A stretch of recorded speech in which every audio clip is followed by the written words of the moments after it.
spirit. It's what drives champions on the field and in business. At the Harvard College of Business, that same passion shapes the next generation of leaders. With a personalized, hands-on approach, we prepare students for success, whether in the boardroom or big moments in life. Auburn Pride, Auburn Innovation, Harvard College of Business, inspiring business. Visit harvard.auburn.edu to learn more.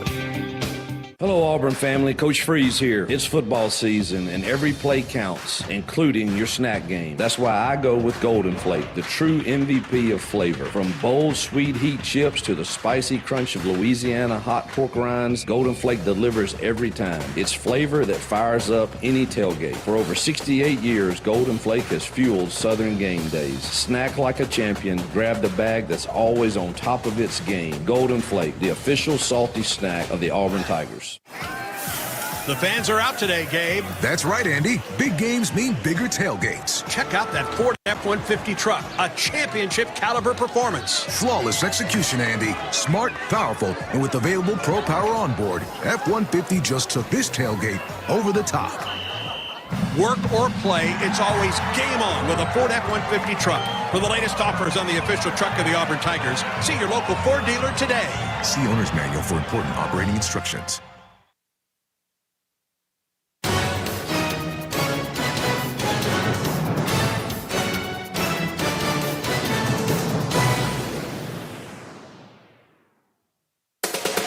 Exclusive game day coverage of Auburn football continues with the Hugh Freeze pregame report. Presented by Blue Cross and Blue Shield of Alabama. When you have the right team behind you, it's easy to play with confidence. The same is true when it comes to your health. Blue Cross and Blue Shield of Alabama provides just what you need to feel healthier and happier. Here's Andy Burcham with Coach Freeze. A win last week at Arkansas. Talk about this week of practice and the team's response to that first SEC win. Well, your first, when you're coaching, you always go to, all right, what could go wrong, and that's easy when you lose, but there's also handling when you win. When things do go your way, the first thing you want to address is, remember the standards of prep that got you there, and let's take it a step further. That's been our theme. It's a game of inches, and now we won the game, but there's still things we can improve on, so let's strive to do that and not just, all right, we won a game, now it should come easy to us, because there's nothing easy in this league whatsoever. Game of inches was your theme for the team this week, wasn't it? It was. Yeah. It was, I plan on back in the summer, and all these themes have been really good for the time that we needed them, and hopefully they listen to them, because, life and football are a game of inches, and you never know when that play is coming, that you have to fight for that inch on every single play for the entirety of the game, in every aspect of the game, on all special forces, defense, offense, and so your prep really helps with that, and they have prepped well. Their energy's been good all week, and hopefully that translates into us playing a solid football game tonight. Cam Coleman, Malcolm Simmons, questionable earlier this week. Are they good to go for you tonight? I think Cam for sure is going to go. Malcolm will try. I'm not 100% sure, exactly what percentage he will be at. They're both going to try to go for sure. And hopefully, I thought Cam moved around Thursday and Friday pretty well, so I'm optimistic about him. Malcolm was still a little gimpy, but he's gonna give it a go too. Monday, you were asked about the starting quarterback spot. You mentioned that it would be a competition all week long. Give us an evaluation, and who is your starter here tonight? Yeah, truthfully, both of them have handled it very, very well. I think they've both done a lot of nice things this week and are both prepared to play. And wouldn't shock me if you saw some of both. We're going to give Ashton the nod and see kind of how if he can give us a little extra spark. Not that Jackson hasn't the last few games, early on especially, and I certainly don't want that to mean I don't believe in Jackson at all. It's just we're bottom line is we're searching for a guy that will lead us to wins, and I think it's time that we find out. And I don't know what we're going to find out, but I believe in both of them, and we're going to give Ashton the first nod. What does he bring to the table for you at the quarterback spot?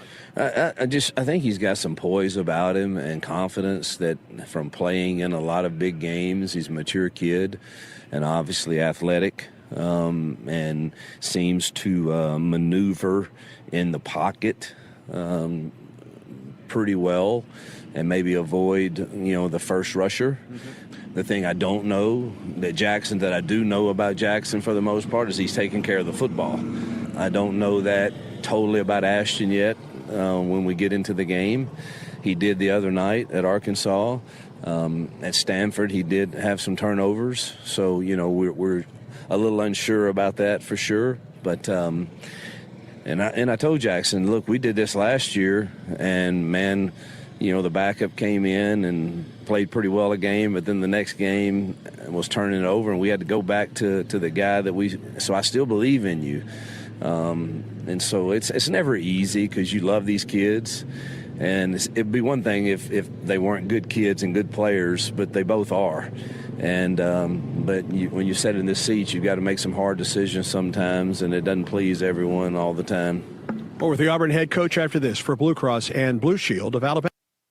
When you have the right team behind you, it's easy to play with confidence. The same is true when it comes to your health.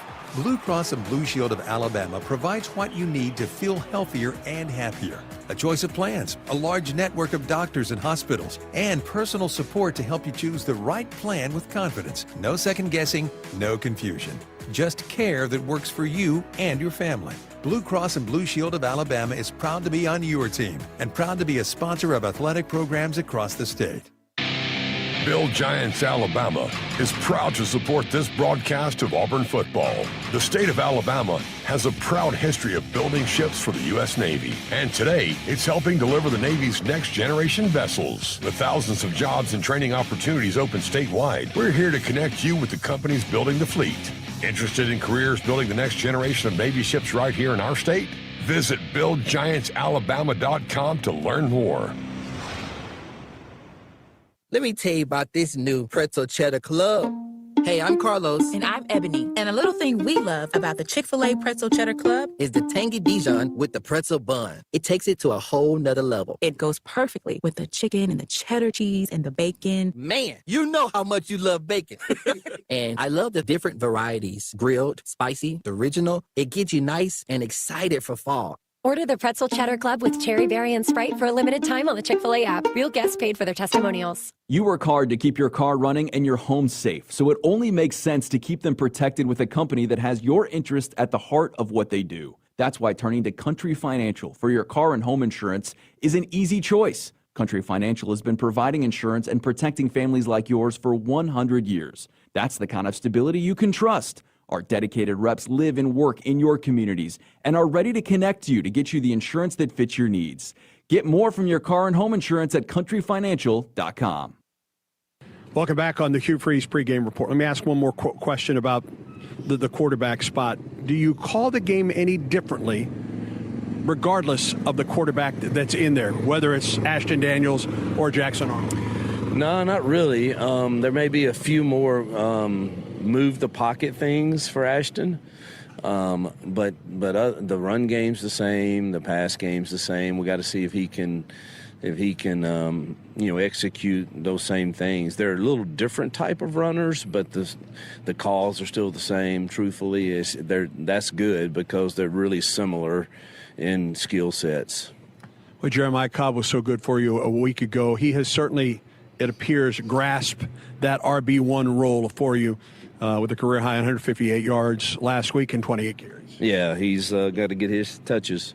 This team's very stingy against the run, but we believe in who we are in that. We believe we can find out ways to run the football, and I think Jeremiah's proven he can get, obviously, explosive runs, but I think he's been very good at getting those dirty runs that are 3 and 4 yards when there's not a lot there, and that still keeps you ahead of the chains. So we've got to stay committed to that so that we're balanced and can hopefully stay in third and manageable.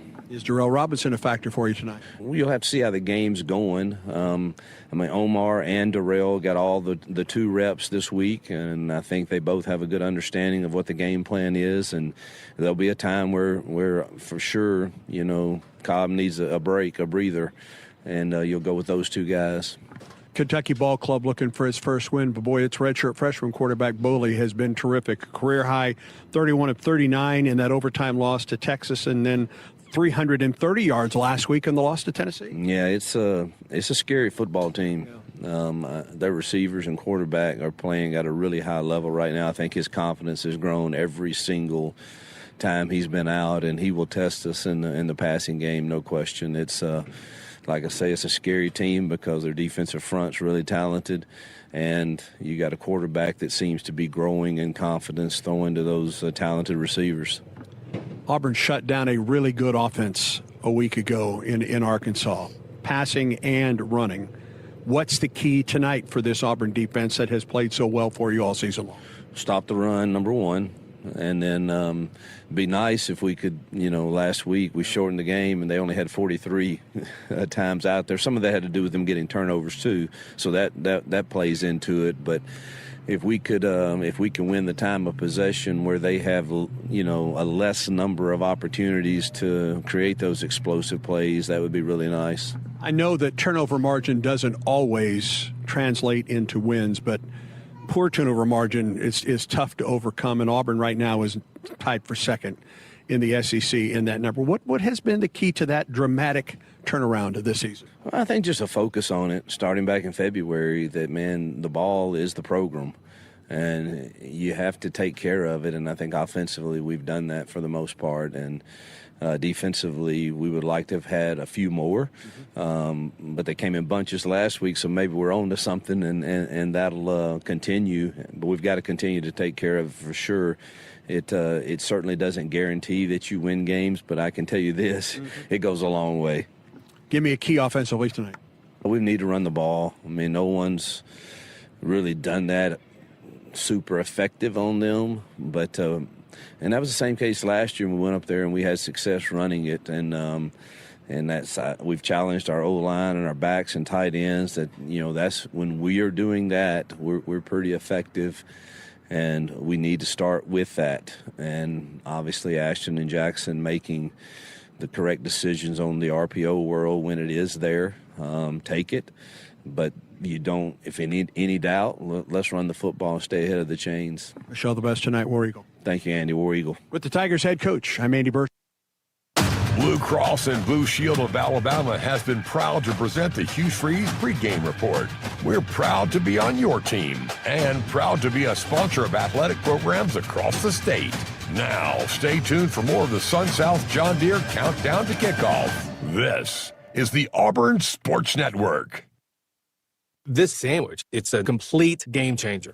Hello, this is Mike, and a little thing I love about the Chick-fil-A Pretzel Cheddar Club is that juicy chicken with that toasty pretzel bun. That bun, it's crispy, cozy, just amazing. With the pretzel bun, the Dijon mustard, and the chicken, it makes that sweet, savory kind of combination. It's everything that you love about food rolled into one. It looks phenomenal. It tastes great. It's delicious. Order the Pretzel Cheddar Club with cherry berry and Sprite for a limited time on the Chick-fil-A app. Real guests paid for their testimonial.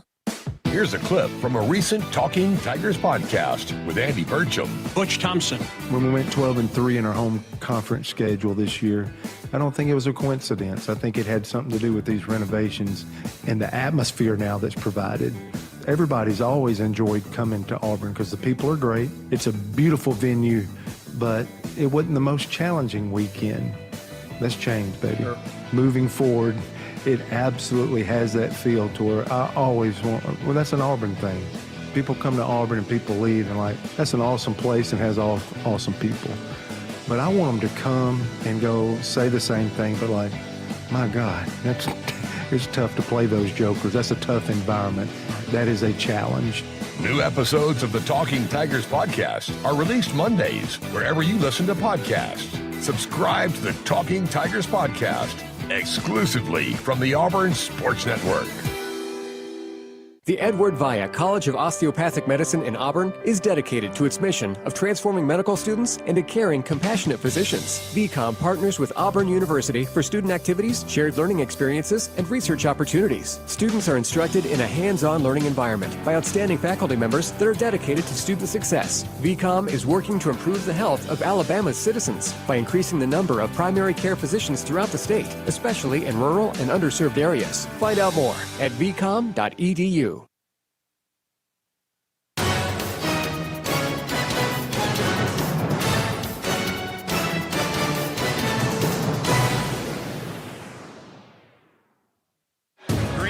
The throw, gets some pressure, flushed out of the pocket, in traffic, down he goes at the 35-yard line. Auburn rushes 3, Green throws, it's kicked off, it's kicked off by Pleasant, he's to the 30, 25, 15, 10, 5, touchdown, Rayshawn Pleasant. In the pocket, throws it up the seam, he's picked off back there at the 50, down to the 46-yard line. Kinsley, Lador Faustin, 4 straight turnovers for Auburn defensively.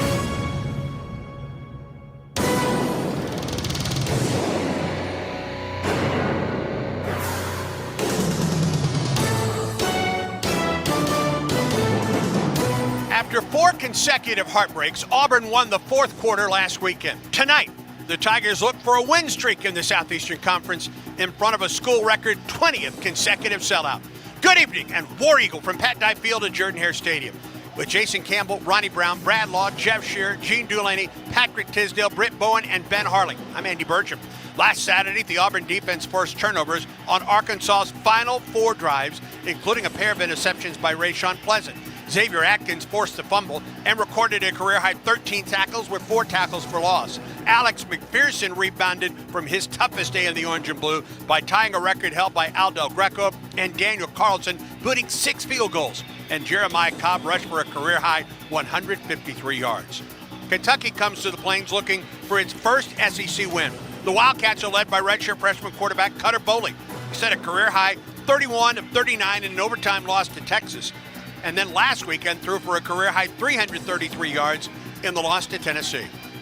Auburn's defense has been a menace this season.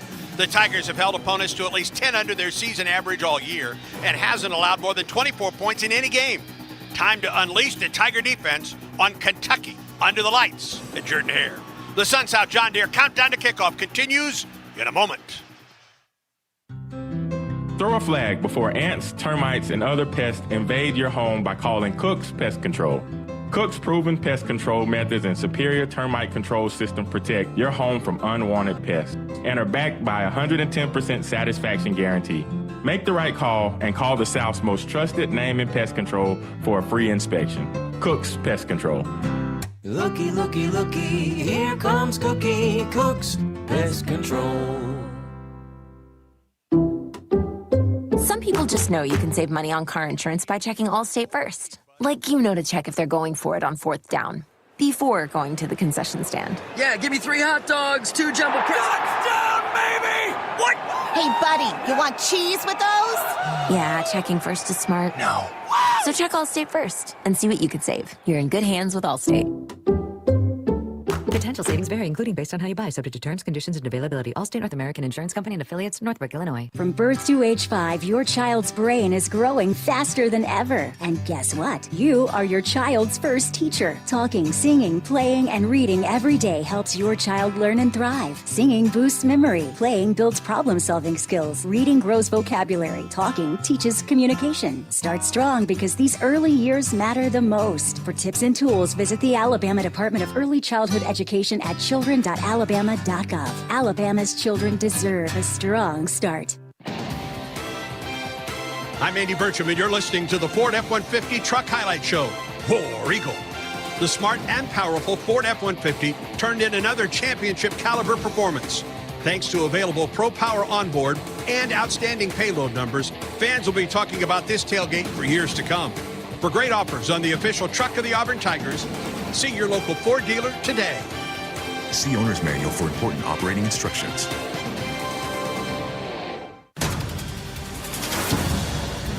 You're listening to Auburn football. Now, back to more of the Sun South John Deere countdown to kickoff. When it comes to outdoor projects, nothing beats quality John Deere equipment from a team you can depend on. Visit sunsouth.com. SunSouth is the preferred tractor dealer of the Auburn Tigers. Independence has flown tonight. He buzzed the choir on the sideline as he went to midfield tonight. Auburn University's Raptor Center, a division of the College of Veterinary Medicine, celebrates 25 years of pregame Eagle flights during this season. Honor the Auburn tradition and support the center's work during its 25th anniversary campaign. Learn more at vetmed.auburn.edu/Raptor. It is Auburn is wrapped in blue tonight all around the stadium as the Tigers get ready for the Kentucky Wildcats. Great things are possible when you have the power, performance, and smart features of a Ford F-150, the official truck of the Auburn Tigers. Greatness starts at your local Ford dealer. Jason, what are your Ford keys to the game? Andy, this game starts up front with me tonight with our defensive line. You want to set the tone against this offensive line that's average 6'8", 6'7". These guys are big from Kentucky. You got to set the tone early and pressure their young quarterback. Number 2 for me, run the ball early if you're Auburn offense. Get this offensive line settled in, get Jeremiah Cobb into a flow and a rhythm, and then let the passing game come off of that. That was my number 3, is hit explosive passing plays, because you know that Kentucky's going to load the box and try to stop the run. That's going to open up Cam Coleman, Eric Singleton, those guys down the field. Hit the explosive plays when they're there. And number 4 is protect the football. Don't give Kentucky a short field with a young quarterback and an opportunity to score easy points to keep them into this ball game. How big is Kentucky's offensive line, you may ask? Shiaz Pete, who is a full Navajo Native American, 6'8", 322 at left tackle. Joshua Braun, left guard, 6'6", 342. Yeager Burton, 6'6", 323 at center. Jalen Farmer, 6'5", 318 at right guard. And Alex Woolschlager, 6'7", 311 at right guard. They're all big. They're all very experienced on this offensive front for Kentucky tonight. Yeah, you're talking about some big guys. Got transfer from Florida, got transfer from Bowling Green. You got one from New Mexico State. But these guys went from Arkansas and Florida. So you talk about guys that are experienced as well. You're talking about, seniors along this offensive line, a grad senior along this offensive line, and then you talk about a junior at right guard and Jalen Farmer. So you're talking about guys that are not going to be bothered by crowd noise. I don't know if that affect them from a point of jumping off sides, but you got to understand that they think that Coach Durkin will come after them defensively. He will show 7 at the line of scrimmage and try to confuse the young quarterback and try to create him into some negative plays like you've seen him do against Taylor Green a week ago. Ashton Daniels gets his first start in an Auburn uniform. Played a half and 1 drive last week at Arkansas. What is the key for Ashton Daniels at QB tonight, Jason Campbell? Well, there's going to be some nerves, right? He's transferred from Stanford, and he got a lot of playing time out there. And last week was his first action in a year. He didn't get the Auburn campus until like July this summer, so he hasn't seen a lot of time in game action with these guys. So for him, he's going to be excited. I would just say to him, don't try to do too much. In the beginning, just try to find out when the game gets going, just get yourself into a flow, get yourself into a rhythm, and then you'll know when to start taking your shots and let the game come to you. Don't try to go out there and force things. It'll come. Auburn's run game has carried this Auburn team during success this season. On the other hand, Auburn has stopped the run, and they will get tested by this Kentucky run offense tonight. Yeah, Kentucky offense averaged 154 yards rushing the game.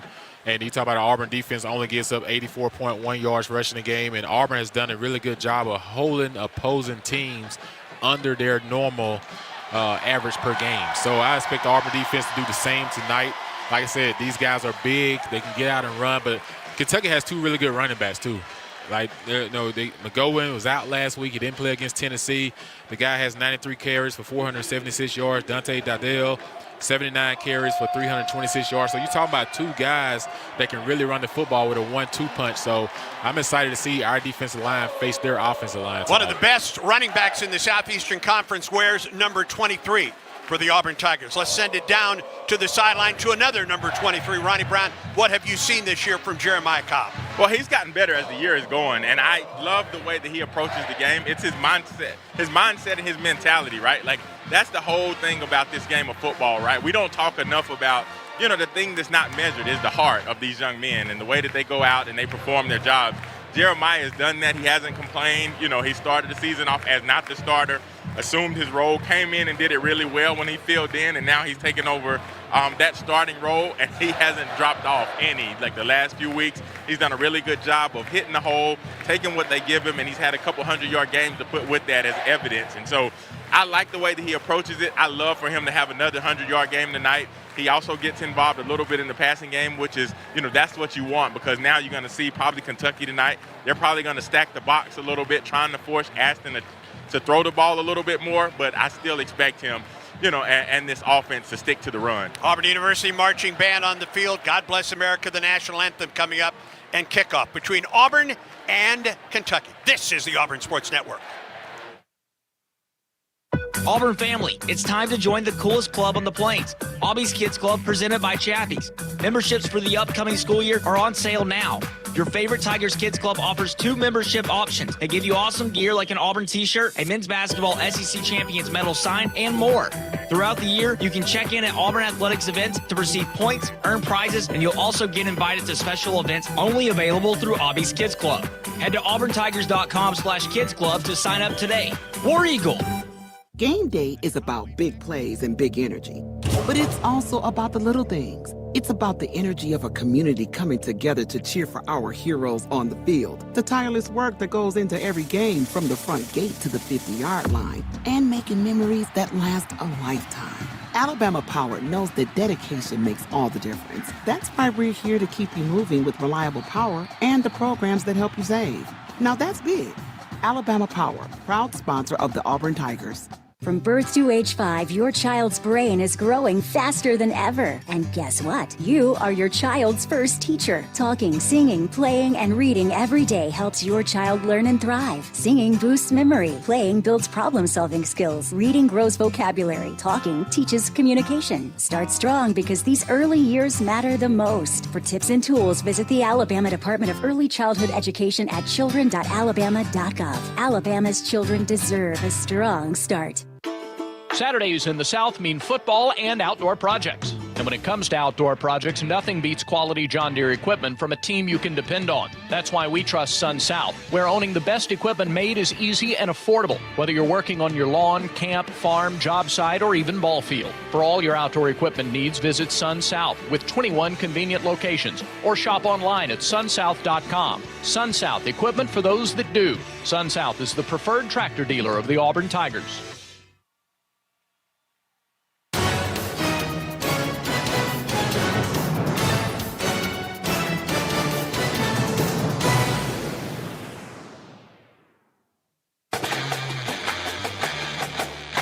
This is Auburn football, and these are the Yellowwood starting lineups for the Tigers.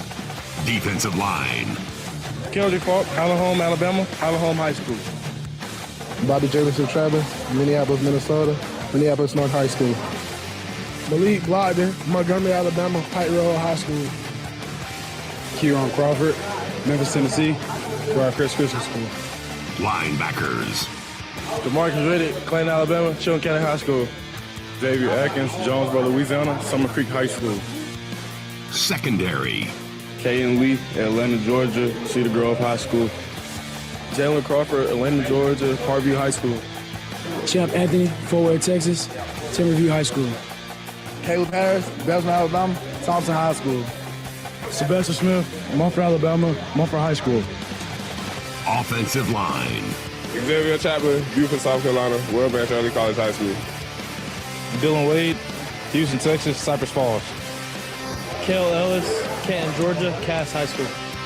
Jeremiah Wright, Selma, Alabama, Selma High School. Mason Murphy, Riverside, California, J. Sarah Catholic High School.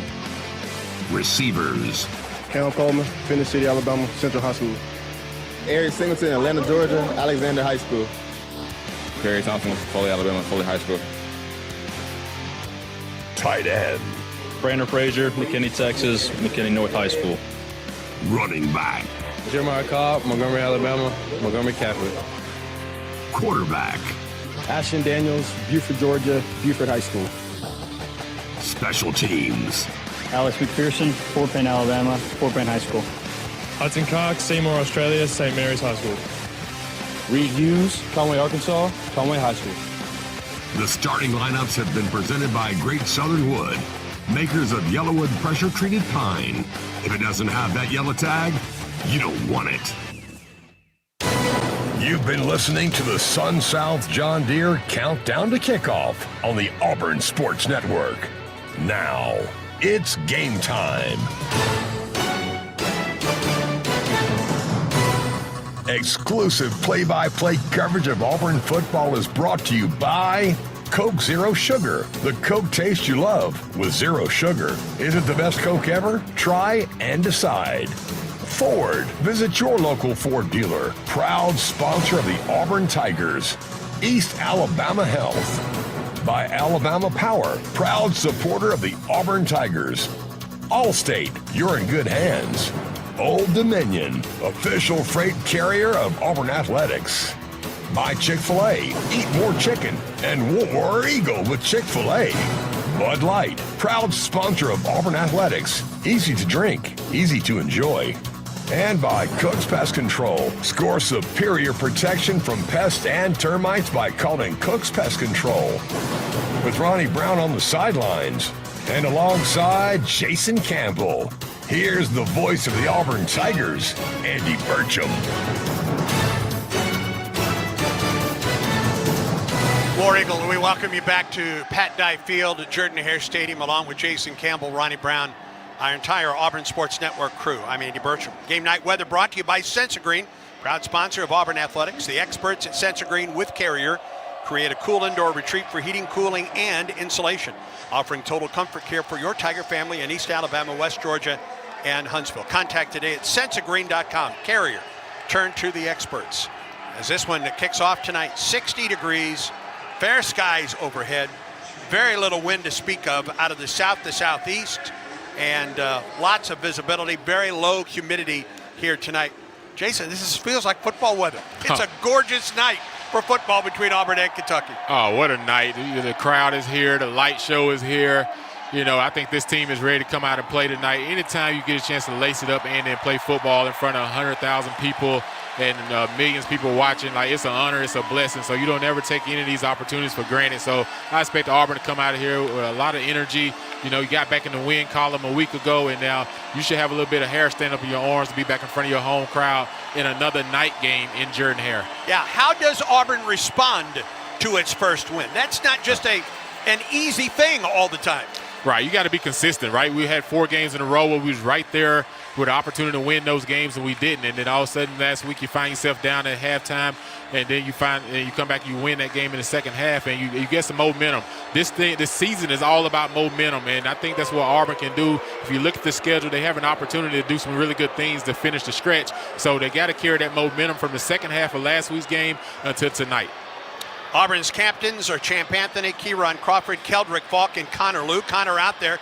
He had his ACL surgery this week, but he is still present with this Auburn Tiger team. And the guy that follows him, Cale Ellis, 17-year-old Cale Ellis, will make his second SEC start here this evening against Kentucky. So we will continue to watch what happens in the middle of that offensive line. Auburn on the field, running through the AU, through the light show, through the fireworks, through the smoke that comes out of that south end zone as Auburn gets set for Kentucky tonight. And boy, one of the big keys for Auburn, Jason, is really more of the same from this Auburn defense. Oh, yeah. You want more from the same from Auburn defense. Coach Freeze talked about them getting more turnovers, and they got 4 in a row last week to end the ball game against Arkansas. So you talk about a team that against Missouri, you got 2 interceptions. This secondary has gotten 5 interceptions over the last 2 weeks alone. And then you talk about a guy like Xavier Atkins. This guy's up for all kind of awards when it comes to the linebacker position as a defensive player. Like, he's a guy that can run sideline to sideline. He utilizes a spy a lot, but still can make tackles from anywhere. The captains converge on midfield. The toss of the coin tonight presented by Kia of Auburn, where you're always number one. Tonight's referee, as the captains for Kentucky and Auburn come to the big AU in the middle of the field, is David Smith.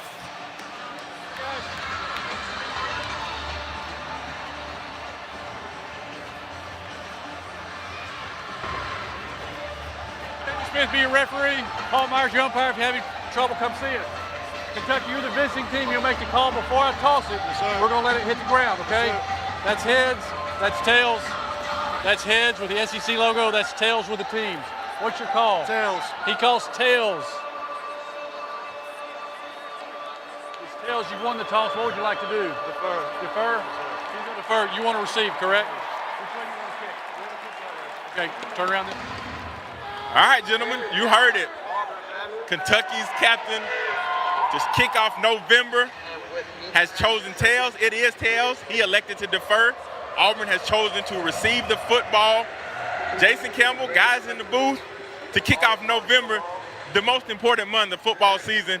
What are the keys to the victory and for Auburn to get off to a quick start on offense? Yeah, Ronnie, you talk about November to remember, right? That's the key thing for Auburn, right? You want to start November off the right way and finish it off the right way. This is a pivotal point in your season. It's a pivotal point for a lot of guys in a situation that you want to carry momentum and continue to keep building this program. And I just feel like for Auburn tonight, you got to win in the trenches. If you're the defensive front, you got to attack this massive offensive line. You got to put the ball in the redshirt freshman quarterback's hand and see if he can beat you throwing the football, but do not allow Kentucky to run the football against you. And then offensively, protect the football, but hit the explosive plays when they're there. You will have opportunities because they will load the box up to try to stop Jeremiah Cobb in his run game, which will create one-on-one matchups outside. We got to win those matchups. We got to hit it with the big play. Ashton Gregory Daniels is Auburn's quarterback tonight, the starter. His middle name is for the late Greg Pratt, who played at Auburn, passed away after practice back in 1983. Greg, the cousin of Ashton's father, Juan. And Pratt, 20 years old when he passed away, the junior fullback for the Auburn Tigers. So there is a connection for Ashton Daniels and his family to Auburn University. And he will be the first quarterback out there for the Tigers tonight. Yeah, Ashton's dad is super excited about this opportunity for him. Like I said, this kid grew up rooting for Auburn, and now he has an opportunity to lace it up behind the center as a starting quarterback. And like I said, he just want to come out here and just, show that you just, you belong. Like, he just wants to have fun. That's the biggest thing about this, Andy. You got to have fun, but let the game come to you. I know the nerves be going early on, but I think that's why running the football early until he can get, his nerves down, I think will help him in this ball game. Aiden LaRosse, who is also the punter for Kentucky, will kick it off. Rayshawn Pleasant. Remember that kickoff return to start the second half last week to midfield? Kind of got things cooking for the Tigers in the second half. Rayshawn back at the left hash mark at the goal line, and LaRosse puts a foot into it. About 3 yards deep into the end zone, and he will bring it out to the 10 and stood up as he gets to the 15-yard line. So 1st and 10 for Ashton Daniels. Transfer from Stanford, graduate of Stanford. A week ago, 6 of 8 for 77 yards. That long one to Eric Singleton, his longest of the season. A year ago, threw for 1,700 yards, 10 touchdowns, 12 interceptions for the Cardinal of Stanford. 1st and 10 for Auburn. Perry Thompson is out there, so is Cam Coleman. 1st down for Auburn, double wide receivers, left ball in the middle of the field. Daniels turns, he's going to throw. Pass is complete. Cam Coleman at the 20, and that's where he is taken down on the play. Yeah, nice, easy completion for Ashton Daniels to start the game off. I like it. You want to get the guy easy pass and catch, get him into the flow of the game. And also Cam. Cam went out early in that ball game last week against Arkansas. Good to see him back out in the field. Desir Addison gets the start at cornerback for the injured DJ Waller Jr. 2nd and 5 for Auburn. Nose of the football at the 20-yard line from the left hash. Cobb's first carry of the night, puts his head down, close to the first down. Second effort, he gets the first down. First down, Jeremiah Cobb. Jeremiah Cobb off to a great start to the season. 117 carries, 717 yards, second in the SEC coming into this ball game.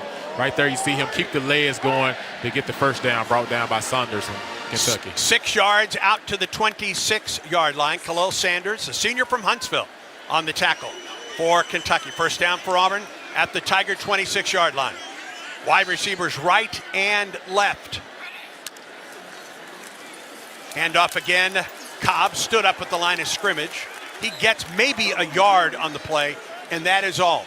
That's where Daverin Rayner, a 6'7", make that a 6'4" senior out of Indianapolis with his 34th tackle. a transfer to Kentucky from Northern Illinois. It's a 1-yard gain for Jeremiah Cobb. Yeah, that was man on man right there. That hole between Rayner and Jeremiah Cobb. 2nd and 9 for the Tigers. Auburn in the pistol. Double wide receivers right, including Perry Thompson, wide right, and Singleton in the slot. Handoff, Cobb stood up behind the line of scrimmage, and he'll lose a yard. A loss of 1 on the play. Again, Davrin Rayner with the stop for Kentucky. And now it's 3rd down and 10 for Auburn. On 3rd down this season, Auburn 33%. That's 14th in the Southeastern Conference. The Tigers need 10. Yeah, Kentucky giving up 41% on 3rd downs. From the left hash mark, Ashton Daniels looks to the Auburn sideline. Double wide receivers right. Single receiver to the short side of the field. On 3rd down and 10, Daniels drops to throw. He's pressured out of the pocket, rolls to the sideline. He looks upfield, he throws, and it's incomplete. The intended target was Cam Coleman for the Tigers, but incomplete, and Auburn will be forced to punt it away. Yeah, Ashton Daniels tried to work the field side first, didn't like what he saw. Tried to escape to the left and find Cam Coleman along the sidelines. That's the only thing about being in 3rd and long situations is it puts you behind the sticks, and defenses kind of dictate on 3rd down getting off the field. Hudson Cock will kick it away. Kendrick Law, the deep man for Kentucky. Booming punt. Back to the 27-yard line. Law moves forward. Gets out to the 35, moves forward out to the 37-yard line. That's where Kentucky will have it for the first time tonight. 12-11 to go in the first quarter of play. CB&S Bank has a long history of stability, and just like Auburn University, they have a legacy of serving their community's needs for generations. No score, and Kentucky gets the ball for the first time tonight when we return as Auburn football continues in a moment. Let me tell you about this new Pretzel Cheddar Club. Hey, I'm Carlos. And I'm Ebony. And a little thing we love about the Chick-fil-A Pretzel Cheddar Club is the tangy Dijon with the pretzel bun. It takes it to a whole nother level. It goes perfectly with the chicken and the cheddar cheese and the bacon. Man, you know how much you love bacon. And I love the different varieties. Grilled, spicy, the original. It gets you nice and excited for fall. Order the Pretzel Cheddar Club with Cherry Berry and Sprite for a limited time on the Chick-fil-A app. Real guests paid for their testimonials. So my mother is thinking of switching from Verizon to Pure Talk, but she's worried the deal sounds too good to be true. Michael, she said, how can those Pure Talk people offer me the same basic service as Verizon for so much less money? I said, Ma, go ask Google how much Verizon spends on advertising and promotions. A few seconds later, my mother said, oh my goodness, $12 billion a year? That must be a typo. I'll tell you what I told my mom. It's not a typo. Verizon spends $12 billion a year on advertising and promotions, and their customers are paying for it. Well, Pure Talk doesn't spend that kind of money on commercials. Trust me, I would know. That's why they can offer you and my mother unlimited talk, text, and plenty of data on a crazy fast 5G network for just $25 a month. And if you're a business owner, you could really save a fortune. Dial pound 250, say the words Mike Rowe, and you'll get an additional 50% off your first month. That's pound 250 Mike Rowe. Pure Talk. Everything you need and nothing you don't. Are you ready for your winning moment? Find it at Wind Creek Casino, where the action never stops. Hottest games, loosest spins, more ways to win. We've got the highest payouts and the most epic rewards. At Wind Creek, there's a win waiting for you around every corner. Wind Creek Casino. Find your winning moment. Gambling problem? Call 1-800-GAMBLER.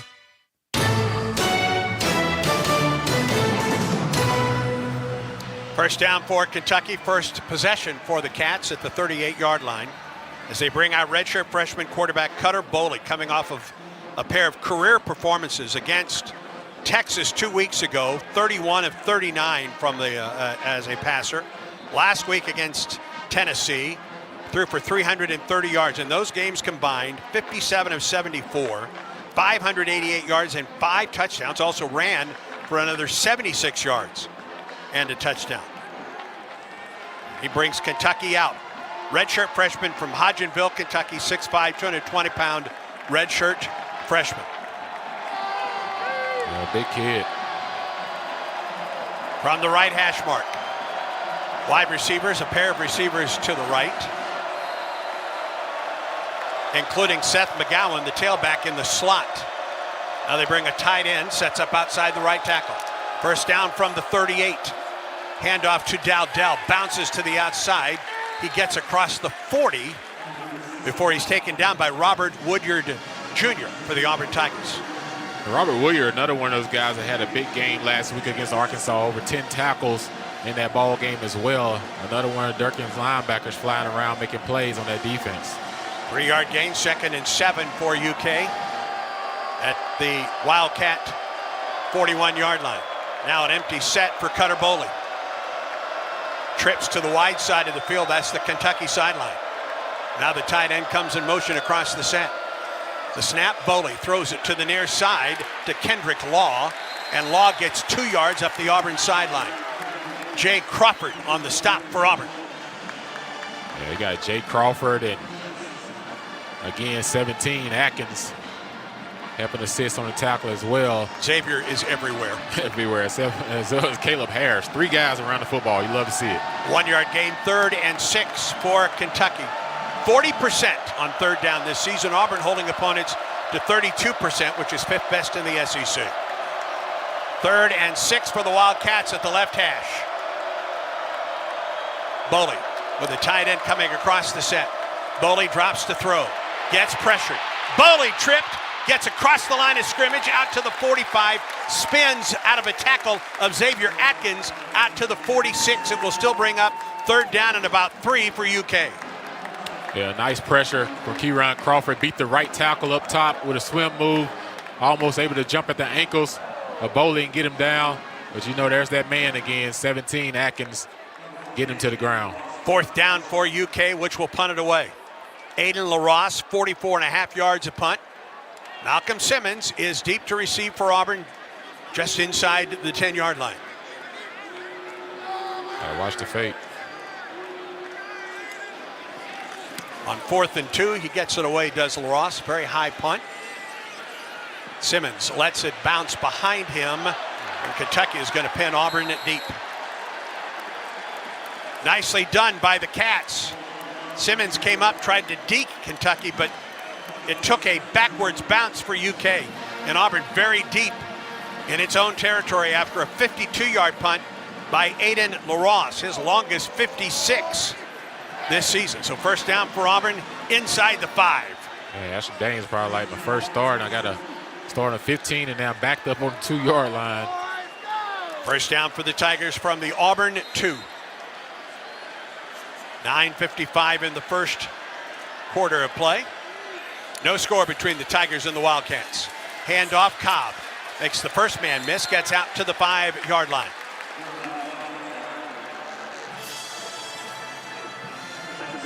Cobb has a nice quick cut by him. You saw he wanted to hit that ball inside, and quickly he bounced it outside and he cut upfield to get a nice gain. Jack linebacker Sam Green on the stop. Got 3 on the play, 2nd and 7. Auburn out to its 5-yard line. Daniels in the pistol with Cobb about 3 yards deep in the end zone. They get the ball to Jeremiah, and he's going to lose a couple yards. Getting up the middle has been very tough for Auburn so far in this one. Stop made by David Gusta, a senior from San Bernardino, California, and a transfer from Washington State. Yeah, and again, 3rd down and long for Auburn, 3rd down and 8.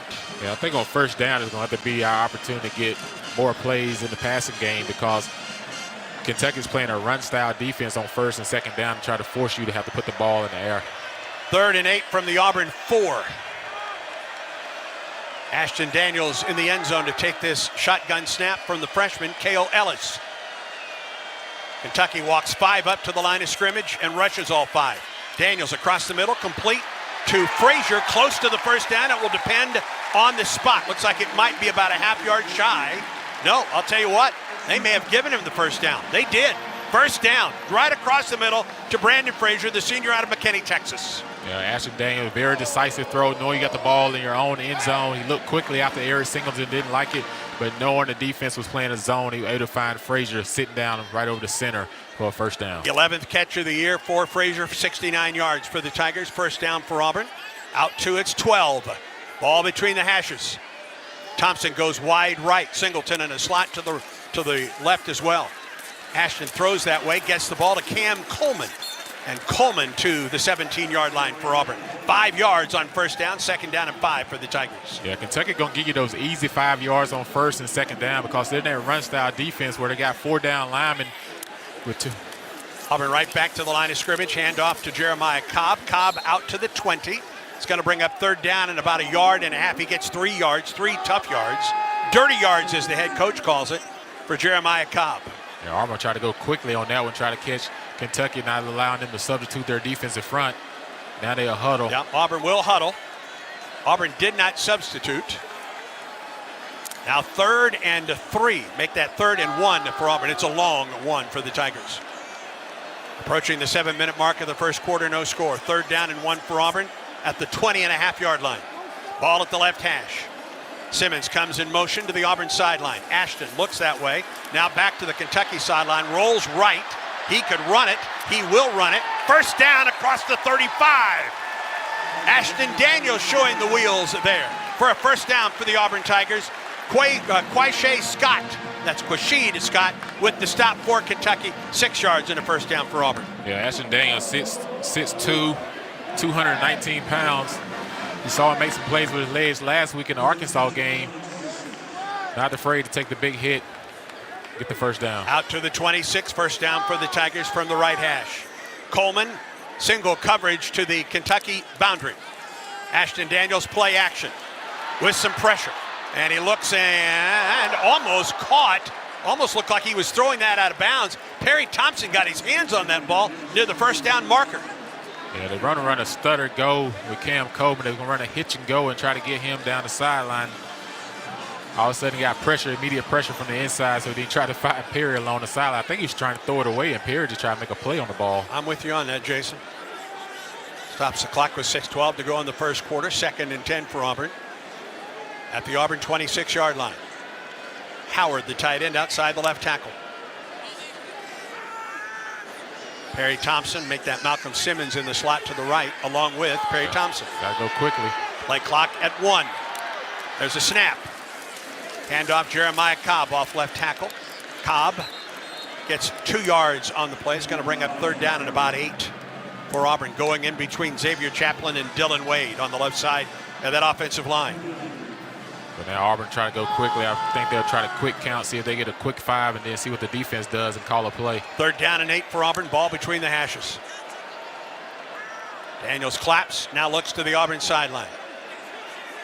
Simmons and Coleman wide left. Thompson wide right for Auburn. Now Simmons comes in motion to the Auburn sideline.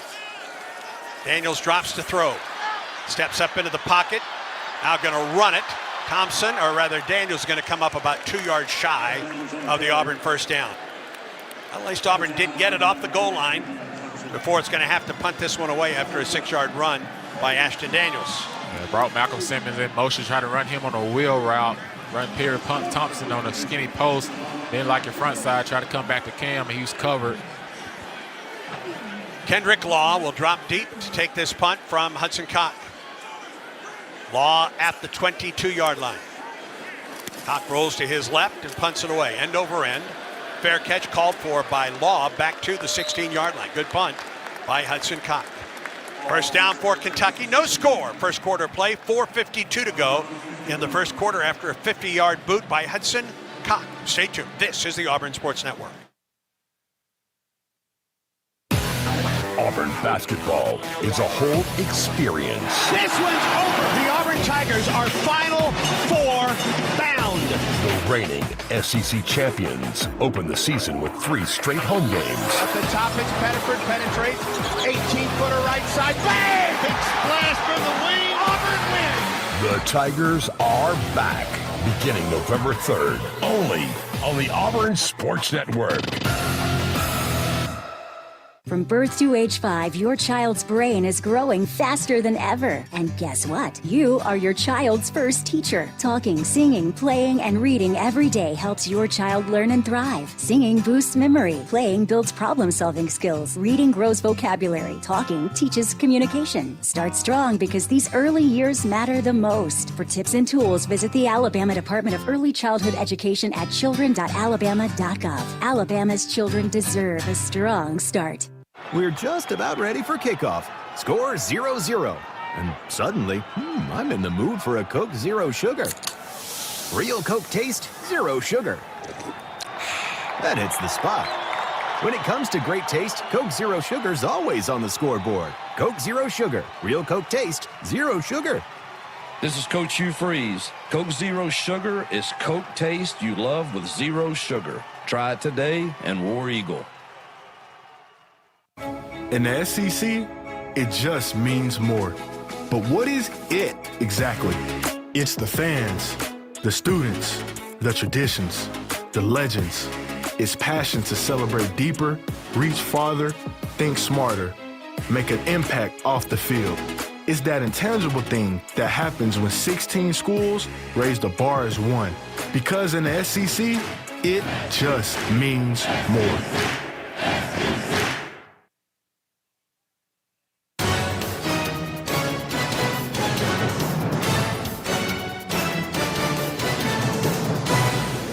Brad Law back at Jordan-Hare Stadium checking the Yellowwood scoreboard. Tennessee with a touchdown pass on its first possession. Volunteers lead Oklahoma 7-0, 4 minutes in. 7th-ranked Ole Miss leads South Carolina 10-7 in Oxford as they're underway in the second quarter. And Mississippi State scored a touchdown in the final 45 seconds at Arkansas. 17 points in the fourth quarter to erase a 2-touchdown deficit. Bulldogs get the first win under Jeff Lebby in conference play, 38-35.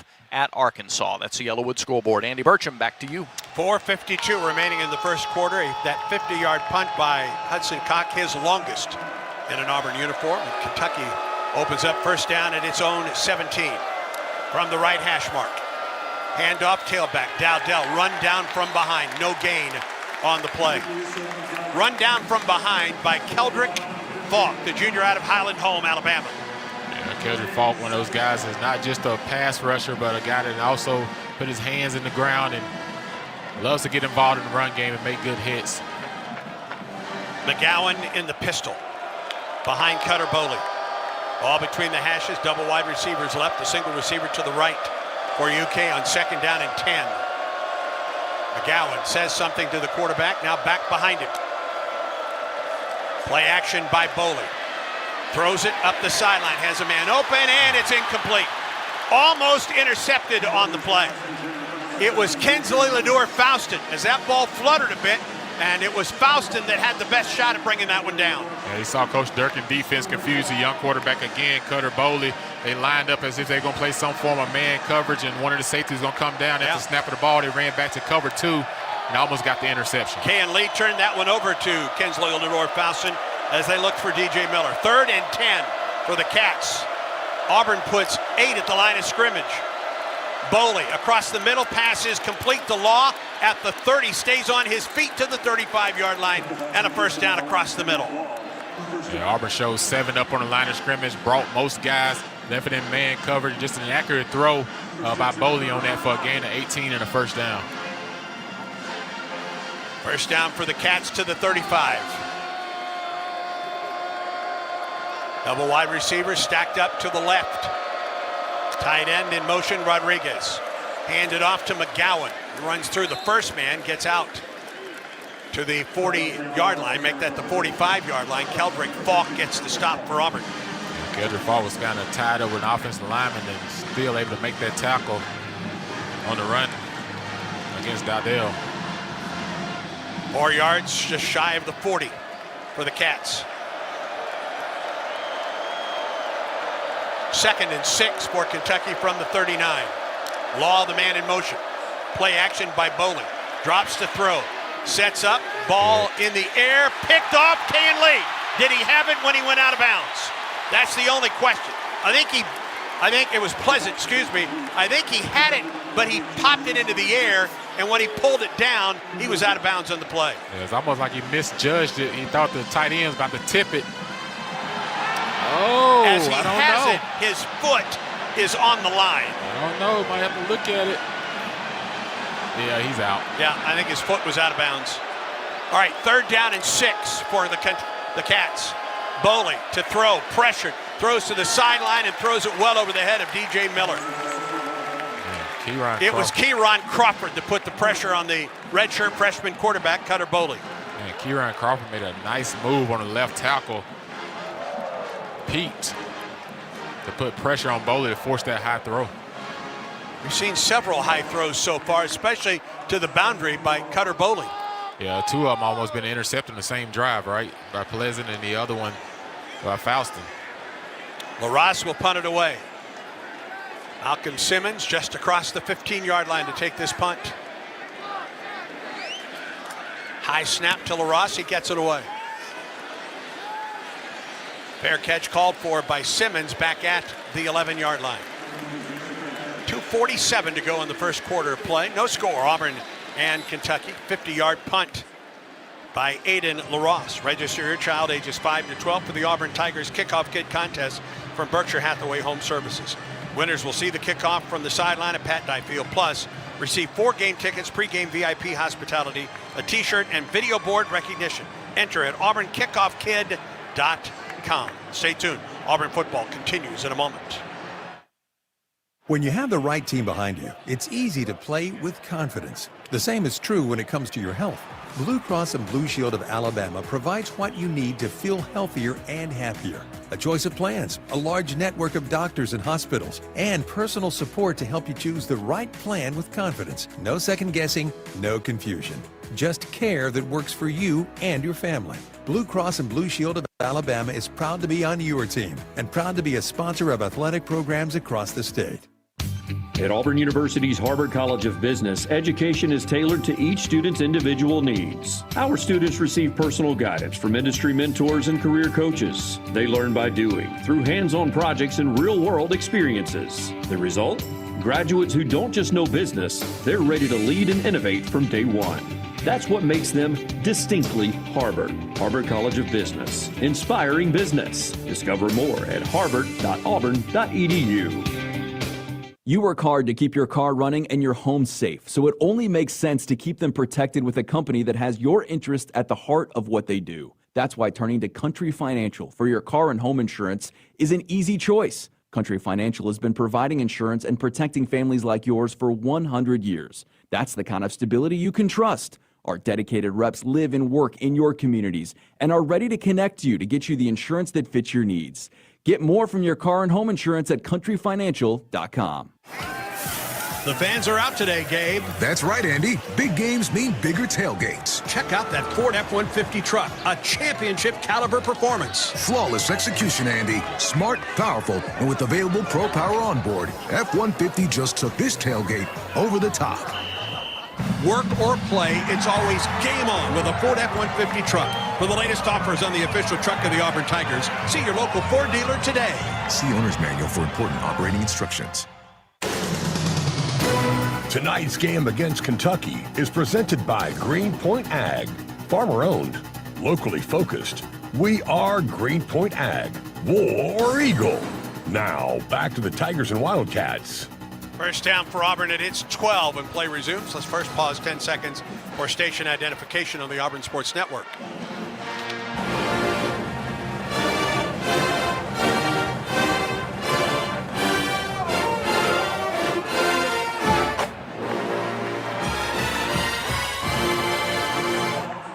Punters have been very good so far tonight. 50-yarders for Hudson Cock and Aiden LaRosse. And Auburn opens up first and 10 at its 12 with 2:47 to go in the first quarter.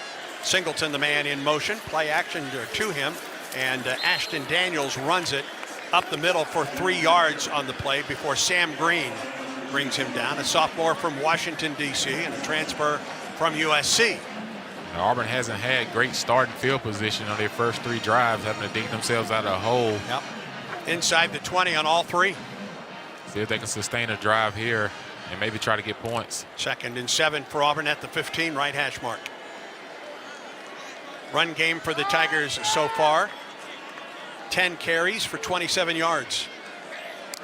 Kentucky brings another man to the line of scrimmage. Daniels throws it, pass is complete. Cam Coleman makes the first man miss, the second man miss, out across the 25-yard line, and an Auburn first down. It was Nasir Addison that finally brought him down, but Coleman made two men miss on that Kentucky sideline for a first down of 14 yards. Yeah, great timing throw between Cam and Ashton on that to be able to get run out the catch. First down for Auburn. Handoff up the middle. Jeremiah Cobb out to the 31-yard line. Alex Afari Jr., a senior out of Cincinnati, with the stop, leading tackler for this Kentucky team. That's his 44th of the season. Born in Italy, moved to Ghana, and played out of the Cincinnati, Ohio area with his 44th tackle right there. Yeah, Kentucky's just so big up front. 6'4", 270, 6'3", 317, 6'5", 293. Those guys are not easy to move up front in the run game. It's definitely in the middle. Auburn hasn't tried to stretch the defense yet with its run game. Second down. Daniels, short drop throws, pass incomplete. Intended for Cam Coleman, who got his hand on the ball at the 36-yard line, but couldn't bring it in. Yeah, Ashton put a little heat on that one. I think that ball was kind of on Cam before he was a little bit expecting it. 3rd and 7, Auburn back to the line of scrimmage. Just over a minute to go in the first quarter. Daniels in the pocket, now flushed, in some trouble, and he's just going to throw it away up the sideline and out of bounds. Yeah, I thought on that one, Ashton probably could move up inside the pocket. He likes to get outside and escape to his right against pressure. They brought Cam Oles off the corner, and also brought Alex Afari on the blitz. Yeah, if you're able to move up in the pocket, you can get that defense to come up a little bit, and you can able to hit those guys' second-level throws. Auburn will punt it away. Hudson Cock back there to do it. Kendrick Law at the 24 to take this punt. End over end up the Auburn sideline. Takes a bounce and dead at the 26 as we send it downstairs to Ronnie Brown for a Cook's Pest Control sideline report. All right, guys, what it seems to be is a defensive struggle. Obviously, I think from an offensive standpoint, Auburn hasn't really opened it up. They're trying to let Ashton get a chance to get his feet wet, kind of see what's going on, so I can understand that part. And you trust your defense, right? Like, that's what we were talking about in the pregame. So I think Auburn's doing that, trying to flip the field. They get a chance here. Trust that defense. Don't force anything offensively, and just keep fighting it out. So as we'll see what this defense does here for Auburn. Double wide receivers stack up wide right for the Cats, outside the hash mark. From the left hash mark, this is first down from the 26 for Kentucky. Send Law in motion to the Kentucky boundary. That's where Boley runs, and now he's going to turn it upfield and dives for about 6 yards on the play. And Kentucky looking like they're just trying to move the pocket with Boley, not just have him standing back there in a straight drop back. They're just going to try to run a sprint pass. Auburn was able to stop the front part of it, but left the middle open for him to scramble for a gain.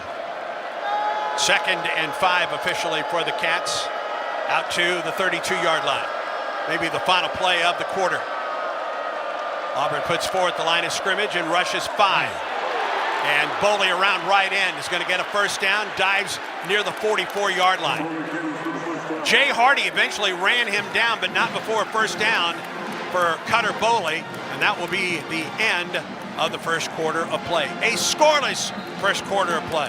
When play resumes, Kentucky first down at its 44-yard line. No score between Auburn and the Cats, and this is the Auburn Sports Network. Hey, this is DeMarcus Riddick, looking for a street legal golf cart. Diamond Golf Carts has the largest selections in the state, and the store is right off the Opelika Road, closer than you think, with the location in Auburn, Birmingham, and Huntsville. Raising the bar since 2012, golf cart sales and service. Need a tune-up? Diamond Golf Carts is full service for all your golf carts need, and they offer pickup and delivery. Carrying brands such as Easy Go, Club Car, Yamaha, and much more. Visit DiamondGolfCart.com and drive different, drive Diamond. Keeping your money in a traditional savings account is like using the Yellow Pages instead of Google. Outdated and slow. Skip the small, slow returns and put your money to work with the Max Elevate Money Market. You get all the same security of a savings account, plus the ability to earn even more on your money. Get started at mymax.com/elevate or call us at 260-2600. Certain restrictions apply. Federally insured by NCUA. Summer's here and the open road is calling. RV Roadway answers the call with new and used RVs from the top brands you trust, all ready for your next adventure. With 2 Alabama locations in Opelika and Calera, RV Roadway is ready to help you hit the road in style. And if you need maintenance, their expert service center keeps you rolling smoothly all summer long. Start your journey at RVRoadway.com. RV Roadway, where we sell RVs for less. From the thrill of the game to your own peaceful retreat, all in one game day. The Residences at Arbor Lake in the heart of Auburn combines comfort, connection, and calm. A short drive from the stadium and AU campus, the Residences at Arbor Lake is a 35-acre escape with stock fishing lake and private balcony for each unit in the 55-plus apartment community, locally owned and operated. Discover your quiet place. The Residences at Arbor Lake. War Eagle.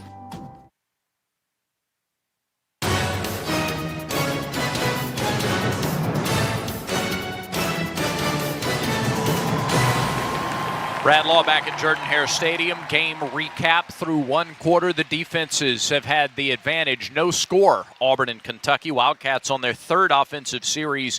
Total yardage in the first quarter, a total of 111 yards between the two teams. Auburn had 63 yards, 4 first downs in nearly 10 minutes of possession.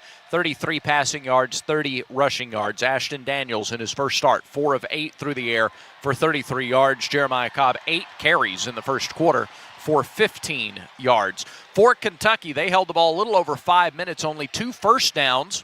The second coming on the last play of that first quarter. 29 rushing yards, 19 passing yards, 48 total yards for the Wildcats. 12 of those came on the final play of the first quarter.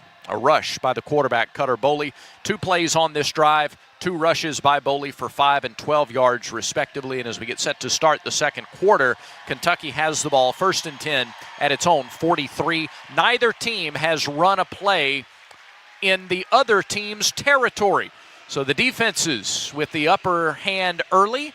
See if that continues here in the second quarter. Andy Burcham, Jason Campbell have the call. Kentucky is close. First down from its 43-yard line as the second quarter begins. They'll be driving into the Auburn student section into the south end zone. First down for the Cats. Send a man in motion out of the backfield. Boley flips it out there and nothing doing. Actually broke a tackle. How did that happen? Up the sideline, Kendrick Law near the first down. Auburn should have had him for a 4 or 5-yard loss. Sylvester Smith ran him out of bounds, but boy, Auburn had him hemmed up, and he just bounced off the tackles. Yeah, Auburn trying to go for the knockout hit, right? You just got to wrap up in football. That's what they've been doing really well this season. Right there, the initial hit, Sylvester and Kayon Lee almost tackled him for a loss, but then he's able to spring forward and get ran out of bounds by Winters. First and 10 at the Auburn 46. First time, as Brad mentioned, for either team in the opponent's section tonight. First down from the Auburn 46-yard line. They're in the pistol. Bad snap. Handoff near side McGowan. And McGowan is snapped back across midfield. It was Xavier Atkins. The snap just kind of took Kentucky out of rhythm on that play. Yeah, it seemed like the snap count was kind of off a little bit between the center and the quarterback, and able to get Auburn to tackle him for a -4 loss. Another tackle for a loss for Xavier Atkins. 14th of the season for Xavier. Second and 14 from the Kentucky 49.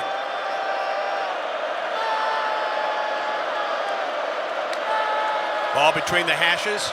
McGowan back into Auburn territory across the 40, and a first down to the Auburn 33-yard line. Jaquez Robinson on the stop for Auburn, but not before Seth McGowan with a big gainer to the Auburn 33. Yeah, they call Auburn in a pinch defense where your left end and your left defensive tackle both pinched inside, and they was able to bounce that ball outside to the open gap. First down to the Auburn 33. In the pistol, Kentucky between the hashes. McGowan again. McGowan gets a yard, and that is all. Knocked down on the play by Xavier Atkins for the Tigers. Yeah, Gowan, like I said, he didn't play last week against Tennessee. Already early in this ball game, you see the type of runner that he is. He has really good vision where he can see things inside and then bounce it really quickly. So you got to get your hands around this guy quicker. Third tackle of the night for Atkins. 2nd and 9 for UK at the Auburn 32. Tight end comes in motion. Play action. Boley throws it. Intended for the tight end, Josh Caddis, senior out of Cincinnati, but too far in front of him was Xavier Atkins in coverage. Falk with good pressure that time on Boley. And here's 3rd and 9 from the Auburn 32. Yeah, Kentucky want to bring the tight end in motion, try to see if his man is zone, called Xavier Atkins in man, try to run the deep over route. Unfortunately, he missed it. Fortunately, a 3rd and long situation. Kentucky 1 of 3 on 3rd down tonight. This is 3rd and 9 for the Wildcats. 6 up at the line of scrimmage defensively for Auburn. Dowdell is the tailback, flanking Boley. Long snap count. There is the snap count. Flushed out of the pocket. He may try to run it. He will, but he's taken down as he gets to the 30-yard line. Keldrick Falk with the stop for Auburn along with Keyron Crawford. Yeah, he saw the crowd noise, I think, had a big effect on that 3rd down play. Boley immediately dropped his eyes as he was looking downfield and stopped looking at the pass coverage and started looking at the rush and started trying to find somewhere to run. And Keldrick Falk eventually got him on the ground. Jacob Kawe will boot it for Kentucky. 10 of 13 for the redshirt freshman out of Billings, Montana. This will be a 47-yard field goal attempt. Ball right in the middle of the field as Kentucky tries to get on top early. Kick is on the way, right down the middle, and plenty good for Jacob Kawe. And with 11:40 to go in the first half, Kentucky has taken a 3-0 lead. Great things are possible when you have the power, performance, and smart features of a Ford F-150, the official truck of the Auburn Tigers. Greatness starts at your local Ford dealer. Stay tuned. Auburn football continues in a moment. Some people just know you can save money on car insurance by checking Allstate first. Like you know to check Kirk Herbstreit's pregame analysis first, before talking to your brother-in-law. In this game, the key thing to watch will be the offensive line versus their front seven. If they can get pressure without blitzing, this could be a long night. Okay, Kirk. I know stuff. Ooh, checking first is smart. So check Allstate first and see what you could save. You're in good hands with Allstate. Potential savings vary, including based on how you buy, subject to terms, conditions, and availability. Allstate North American Insurance Company and affiliates, Northbrook, Illinois. I'm Andy Burcham, and you're listening to the Ford F-150 Truck Highlight Show. War Eagle. The smart and powerful Ford F-150 turned in another championship caliber performance. Thanks to available Pro Power onboard and outstanding payload numbers, fans will be talking about this tailgate for years to come. For great offers on the official truck of the Auburn Tigers, see your local Ford dealer today. See owner's manual for important operating instructions. Okay, quiz fans, what's one word to describe Whataburger's new Prickly Pear Raspberry Whata-Fresher? Is the best word refreshing? Or does the real raspberry make you say tangy? Or perhaps the sweet prickly pear fruit is simply delicious? Actually, the only word to describe it is quenchy, tangy, sweet, delicious. And that may sound like 4 words, but we used hyphens. Introducing new Whata-Freshers from Whataburger. Whataburger. Available for a limited time. Are you ready for your winning moment? Find it at Wind Creek Casino, where the action never stops.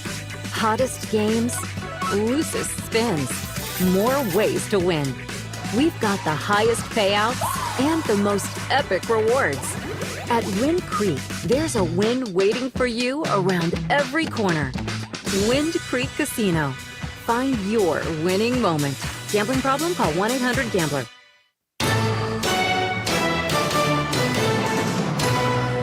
3-0. Kentucky leads it. 11:40 to go in the second quarter. We'll send it downstairs. Ronnie Brown with this Cook's Pest Control sideline report. All right, Andy, a little sideline news for this Auburn defense. Hopefully it's not anything bad, but Champ Anthony has gone into the locker room. What looked like to be a leg injury. I'll keep you guys updated on that as I get the news. All right, Ronnie, thank you very much. 3-0. Kentucky on top. 48-yard field goal by Jacob Kawe. Now 11 of 14 on the season. He's now 5 of 5 from 40 to 49 yards this year. Yeah, that was accurate right down the middle. See if this time it's the ball go in the end zone. If Auburn decides just to call a touchback and get the ball in 20, because we've been averaging 10 yards. Starting on the 10-yard line has been the average first couple of drives. LaRosse, the punter, is also their kickoff specialist, with Rayshawn Pleasant back at the goal line for Auburn. 3-0 Kentucky leads it, 11:40 in the first half of play. And Pleasant will call for the fair catch a yard deep into the end zone. So you get your wish, Jason. 1st and 10 for Auburn, and it's 25-yard line. Yeah, I understand sometimes you want to take it out, and Pleasant is a big hitter sometimes, right? Last week against Arkansas to start the second half, he has the big run out that started the things off in the second half. But the Auburn offense hadn't had an opportunity to start the ball at the 20-yard line yet, and that gives them this chance. Yeah, pretty conservative for an Auburn offense in the first quarter. Yeah, you're backed up like that. It kind of changes your calls a little bit. We lean a little bit to be more conservative, see if they open it up now that they have more room. From the left hash mark, 1st and 10 Auburn, and it's 25-yard line. Cobb to the left of Ashton Daniels, who drops 2 to throw in the pocket. And he's sacked back at the 19. Actually got to the 20. That pocket collapsed, and Tavian Gadsden had the stop for UK. Now they're going to try to run a drag concept with the tight end, bring him in motion, then you read 1 to 2 to the deep over, but not much opportunity to get to the deep over because that pocket closed quickly. A 5-yard loss. Auburn gave up its 31st sack of the season. That is last in the SEC. Back to the 20. Daniels, quarterback draw. Back, and he is tackled back at the 16. Looked like that was a design quarterback draw play. We'll try to catch Kentucky being aggressive on a draw, and played very well by the defensive front. So 3rd down and 19 for Auburn, back to the 16-yard line. Coleman wide left, double wide receivers wide right. That's the wide side of the field. Singleton and Simmons from the left hash mark. Cobb to the left of Ashton Daniels, who drops the throw across the middle over the head of Cobb near the 20-yard line. And Auburn is 3 and out and went backwards on that drive. Yeah, Auburn looked inept on that offensive drive there. Not able to get a good drive starter going. Anytime you get in 3rd and long situation, you lose yards on 2nd down, push you in 3rd and long. Really hard in the SEC to can get first downs. Hudson Cock back to the 1 to punt this one away. Kendrick Law up at the 36-yard line to take this punt for UK. He gets it away, end over end kick. Bounces and takes an Auburn roll inside the 30-yard line to the 29. 10-12 to go in the second quarter. Kentucky leads Auburn by a score of 3-0 after a 55-yard punt, the longest of the season for Hudson Cox. SeatGeek makes it easy to find tickets so you can be a part of all the action this season. Whether you're buying or selling football tickets, SeatGeek is the official ticket marketplace of Auburn football. Let's go Tigers, SeatGeek. Stay tuned. This is the Auburn Sports Network. A new era of Auburn women's basketball begins November 3rd. Takes it to the hole, slipped inside, Auburn ball to foul! Join first-year head coach Larry Vickers and the Tigers as they take on an exciting schedule. 2 seconds, fires a 3, and in! Left wing 3! Pivot, turnaround jumper, money! Catch all the action on your home for Auburn women's basketball on ESPN 106.7 and the Auburn Tigers app. War Eagle! When we say we're an everything school, we mean it. Auburn University isn't just home to the best athletics program in the nation, it's also home to the best student-centered engineering experience in America. And that's not just a slogan, it's a promise. The Samuel Ginn College of Engineering ranks as the top engineering college in the state of Alabama, while also ranking as one of the best public engineering colleges in the nation. Tomorrow's leaders, innovators, and world changers begin at the Ginn College of Engineering. Visit today, eng.auburn.edu. You work hard to keep your car running and your home safe, so it only makes sense to keep them protected with a company that has your interest at the heart of what they do. That's why turning to Country Financial for your car and home insurance is an easy choice. Country Financial has been providing insurance and protecting families like yours for 100 years. That's the kind of stability you can trust. Our dedicated reps live and work in your communities and are ready to connect you to get you the insurance that fits your needs. Get more from your car and home insurance at countryfinancial.com. In the SEC, it just means more. But what is it exactly? It's the fans, the students, the traditions, the legends. It's passion to celebrate deeper, reach farther, think smarter, make an impact off the field. It's that intangible thing that happens when 16 schools raise the bar as one. Because in the SEC, it just means more.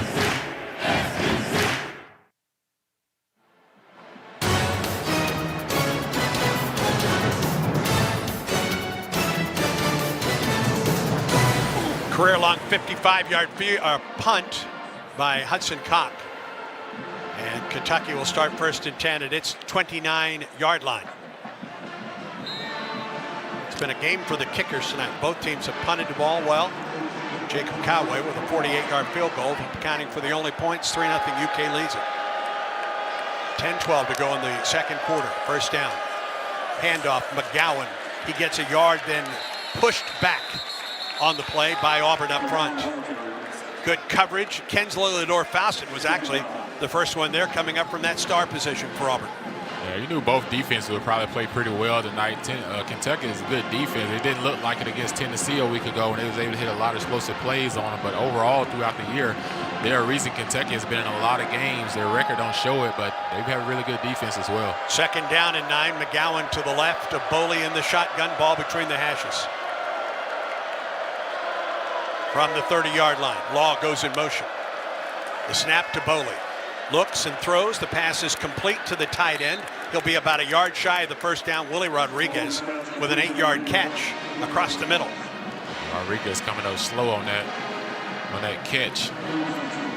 Seems to be going off the football field, but brings up 3rd and 2 for Auburn's defense. And, you know, they've been hitting the tight end or drag route. See what Durkin decides to do here. Does he load the line of scrimmage up with blitzers? 3rd and 2 for UK at its 37-yard line as we hit the 9-minute mark in the second quarter. Kentucky on top of Auburn, 3-0. From the right hash mark, double wide receivers right. And now Hester goes in motion.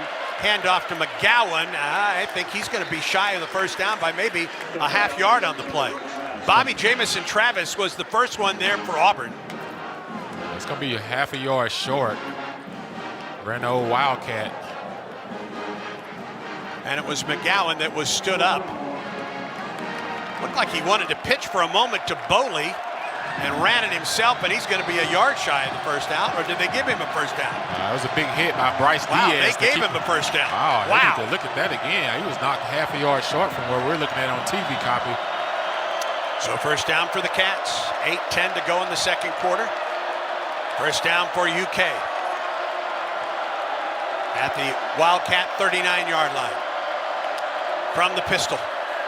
Handoff McGowan. Tries to bounce to the outside. McGowan barely gets back to the line of scrimmage before he is taken out of bounds by Keldrick Falk and finished off by Kinsley Lador-Faustin. Great pursuit by the Auburn defense. Keldrick Falk, knowing that Kentucky want to get outside on that run play. They're trying to run stretch zone. So what he does, he goes upfield, and then Faustin does a really nice job of coming from depth to finish it off. Yeah, Falk pushed it outside, and Faustin finished it off at the sideline. 2nd and 9 from the 40. A pair of receivers wide right for UK, just outside the hash mark. Ball at the left hash mark. Caddis is the tight end. High snap to Boley with plenty of time. Now rolls out of the pocket and throws. The pass is complete to the tight end to Caddis across midfield, and a first down for Kentucky into Auburn territory. Yeah, good patience by the redshirt freshman on that one. Didn't like what he saw down the field. Just kind of moved a little bit to the right in the pocket. Able to find his tight end. Last two ball games, Boley, 74%. Minimum of 30 attempts in each game. First time they've done that since Dusty Bonner in 1999. Yeah, they don't give you a lot of opportunity to get picks, but you got to get them when they're there. First down from the Auburn 49. Law in motion. Play action. Boley rolls to the Auburn sideline. Looks and he throws and out of bounds. Intended for DJ Miller. but out of bounds to the Auburn sideline. 2nd and 10 for Kentucky. Clock stopped with 6:33 to go in the second quarter, and the Wildcats leading Auburn 3-0. Yeah, well defended by Auburn. Playing a 4-down line on that last play with 2 linebackers line up in a nickel defense. Kentucky, for the most part, has done a nice job of protecting Cutter Boley tonight. It's a very experienced offensive line with 166 career starts coming into tonight's game. 2nd and 10. McGowan with a false start, and McGowan had running room. False start. Number 50 on the offense. 5-yard penalty. 2nd down. Out of Aurora, Illinois, Alex Wolschlager, a transfer from Bowling Green, called for the penalty.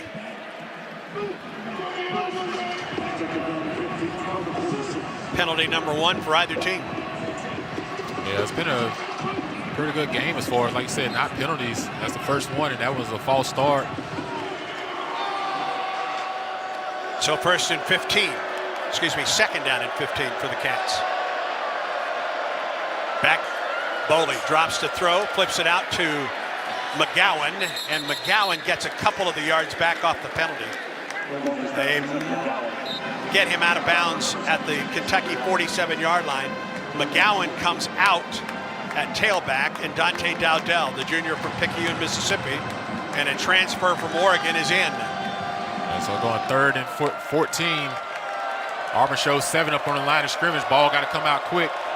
Back at the 47, Kentucky from the left hash. Dowdell gets the call from his quarterback, sets up to the right of Boley. Double wide receivers right and left. Boley, plenty of time. Looks and he throws. The pass is caught at midfield, but immediately taken down in the play. DJ Miller taken down by Rayshon Pleasant. He only got 3 yards in the play. Yeah, really nice design by Coach Durkin and his defense on that. When they show 7 guys up on the line of scrimmage, like they're going to bring a blitz, and at the snap, they bring two of the 3 and drop the 3rd guy out and play zone defense to keep everything in front of him. Boley has to take the underneath drag route. Pleasant able to rally and make the tackle. 5:17 on a counting clock in the second quarter. LaRosse is out to punt it away. Malcolm Simmons back at the Auburn 11 to take this punt. Play clock down to 5.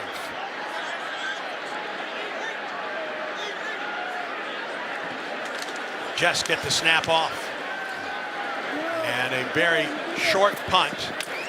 And Simmons, who had to evade the gunner for Kentucky to get around him, makes the catch at the 12-yard line. Modelo is proud to sponsor this broadcast of Auburn football.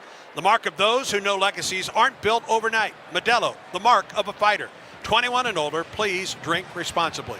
First down for Auburn at its 12, following a 38-yard punt by Aiden LaRosse. 4:51 to go in the second quarter. Kentucky with a 3-0 lead. Stay tuned. Auburn football continues in a moment. Alabama Power is here for you when big storms hit. But we're also here for the little things. We're there to get the coffee started, to make sure everyone's ready for school, for midday dance breaks, and evening entertainment. We're also there to help you save on all that energy with easy-to-use tips, tools, and efficiency programs. So enjoy these moments. Kids, movie night. And we'll do the rest. Visit alabamapower.com and follow us on social to learn more. Hey, Auburn fans, if you're a nursing mother, wounded veteran, special needs family, or caring for an elderly loved one, Snazzy is here to support you. This season, snag free parking passes for select families at Jordan-Hare Stadium. Plus, Snazzy gives away a VIP package every home game. Nominate someone in these groups at snazzy.org. Everything Snazzy does is thanks to Carrier, the inventors of modern air conditioning. Head to snazzy.org now to learn more and apply. Snazzy, accessibility for all. War Eagle. This is Katherine Robertson, proud graduate of Auburn University, and I'm running to be Alabama's next Attorney General. Thanks to President Trump, America is winning again. And as Attorney General, I'll make sure we keep winning. Keeping the border closed, deporting the violent illegals, and cracking down on crime. I'm proud to have the support of the Alabama Farmers Federation, along with sheriffs and police chiefs across our state. Visit KatherineFrage.com to join our team. Paid for by Robertson for Attorney General. P.O. Box 530063, Birmingham, Alabama 35253. There's team pride, and then there's extra Tiger pride. When I'm carrying the Auburn University Regents Visa debit card or prepaid Regents Now card, that's exactly what I get. Whether I'm grabbing some extra Auburn gear or picking up an extra dozen wings for the game, this card always brings it. Sometimes I get an extra War Eagle from the cashier too. Visit Regions.com/Go Tigers to get yours. Extra changes everything. And at Regions, Extra is our ordinary. Official bank of the SEC, member FDIC. Greenpoint Ag is proud to present tonight's game against Kentucky. Farmer-owned, locally focused. We are Greenpoint Ag. War Eagle. First down for Auburn, and it's 11. Let's send it downstairs. Ronnie Brown, Cook's Pest Control sideline report. All right, guys, if this game's going to change a little bit, Auburn's going to need to start a little bit better than the average starting position for them, which is the 13-yard line. So they're going to have to see if they can do something on offense to improve that. With 4 minutes and 51 seconds, I think they got a shot. They still have time to go down and get a score. Auburn has all of its timeouts plus the 2-minute timeout. If Auburn just gets something moving offensively. Yeah, they got to cross the midfield and try to flip the field position. You got to be able to move that ball past midfield. From the left hash, first down from the 11 for Auburn. Daniels hands it off. Cobb across the 15. Taken down near the 20. They give him the 20-yard line. It's an 8-yard gain for Jeremiah Cobb and an injured Kentucky defender, Martellus Carter Jr., freshman out of Chattanooga. He got up. Well, he's still down. I think it's DeVaron. Oh, excuse me. It's Rayner. Number 7, Davron Rayner, linebacker out of Indianapolis. For those of you in the stadium tonight, I encourage you to stay in your seats at halftime. It's Military Appreciation Day. You don't want to miss the Auburn Band's patriotic show. The band will honor the heroic sacrifice and bravery of all U.S. veterans. The show includes performances by the Auburn University Chamber Choir, U.S. Army Buglers, Wilson Childers, and Christopher Stubblefield. Thanks to all men and women who are currently serving or have previously served in the United States military. Davron is walking off the field under his own power. I don't know if he got knocked out of breath or he was around his abdomen areas where he was waving to the ref to call a referee timeout. But you saw in that play, Andy, Auburn bounced it outside. We've been trying to hit the ball inside against these big guys. That time we was able to get outside the left tackle, and Kyle was able to pick up a great gain of 8 yards. Out to the 20. Second down and 2 for Auburn, 4:36 and counting in the second quarter. Cobb to the right of Daniels from the left hash mark. Play action. Daniels is going to run it. He puts his head down. He gets the first down across the 25-yard line. They'll give him the 26. A 4, make that a 6-yard gain for Ashton Daniels. And Auburn right back to the line of scrimmage after the first down carry. Low snap. Daniels in the pocket, throws to the sideline, complete to Singleton. Singleton out to the 29-yard line. And for Eric Singleton, that's now 33 consecutive games with a catch, every game in his career with a catch, his first of the night. Under 4 minutes to go in the second quarter, a 3-yard gain to Singleton. Auburn second down and 7 from its 29-yard line at the right hash mark. Auburn try to go quick to try to throw a seam hitch concept. Coleman wide left for the Tigers. Simmons in the slot to the right. Play action, rollout by Daniels. Rolls to the Auburn sideline, cuts it upfield. First down, up the sideline, 50, and out of bounds at the 45. Well, when he got to the corner, buddy, he turned it up. He gets 26 yards, and for the first time tonight, Auburn has it in Kentucky territory. Yeah, once he got to the corner, tried to run a bootleg play. Frazier got knocked off by the defensive end, and then Daniels able to cut the corner and pick up a big gain. 26 yards and a first down for Auburn at the Kentucky 45. Tigers trail 3-0. 3 minutes to go in the second quarter. Simmons in motion. And the handoff, boy, there was a mix-up as Daniels tried to get the ball to Cobb. It almost didn't get there, and he's taken down at the line of scrimmage by Jared Smith II, a sophomore from Somerset, Kentucky. Yeah, 2nd and 10. Daniels wanted to keep that one, and he's been able to keep that. He had blockers set up outside, which would have been a huge gain on the play, but instead it ended up being half a yard loss. 2nd and 11 for Auburn from the 46, from the left hash. Cobb goes in motion to the Auburn sideline. Daniels flushed out of the pocket, off the right. He looks, play out, he fakes the throw and gets it to the 43-yard line before he is run out of bounds on the play. That was Martell's Carter that knocked the Auburn quarterback out of bounds. Yeah, Daniels tried to get outside, keep his eyes downfield, going to try to make a throw to Perry Thompson, but decided to just keep it on the ground and pick up the easy 5 yards and make it more of a third manageable situation. 3rd and 7 for Auburn from the Kentucky 42. And we will get to the 2-minute timeout. 2 minutes remaining in the second quarter. A big 3rd and 7 for Auburn from the Kentucky 42 when we come back with the Wildcats leading Auburn 3-0. Stay tuned, friends. This is the Auburn Sports Network. When the game hits halftime, TruckWorks drives you through 20 minutes of scores, highlights, stats, and analysis. It's the TruckWorks Halftime Report. TruckWorks is the official commercial truck dealer of the Auburn Tigers. Whether you're at the stadium, your home, or listening in your car, you've got the keys to the most complete halftime coverage of the Tigers around. The TruckWorks Halftime Report, only on the Auburn Sports Network. Are you ready for your winning moment? Find it at Wind Creek Casino, where the action never stops. Hottest games, loosest spins, more ways to win. We've got the highest payouts and the most epic rewards. At Wind Creek, there's a win waiting for you around every corner. Wind Creek Casino. Find your winning moment. Gambling problem? Call 1-800-GAMBLER. Bill Giants, Alabama is proud to support this broadcast of Auburn football. The state of Alabama has a proud history of building ships for the U.S. Navy. And today, it's helping deliver the Navy's next generation vessels. With thousands of jobs and training opportunities open statewide, we're here to connect you with the companies building the fleet. Interested in careers building the next generation of Navy ships right here in our state? Visit BuildGiantsAlabama.com to learn more. Yellowwood knows that a 5-star backyard is the place to make lasting memories. Like roasting marshmallows on a cool fall night. That's it. Turn it nice and slow. Get it toasted all... Oh, no, it's on fire. Oh, you want it on fire.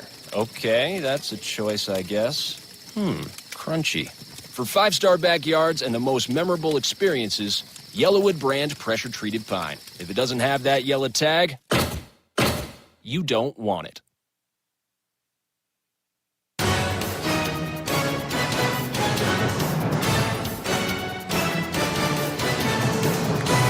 Two minutes to go in the second quarter at Jordan-Hare Stadium. Auburn trails Kentucky 3-0. Tigers on the march. 3rd and 6 for Auburn from the Kentucky 41-yard line. Jason, what's your 3rd and 6 call right here?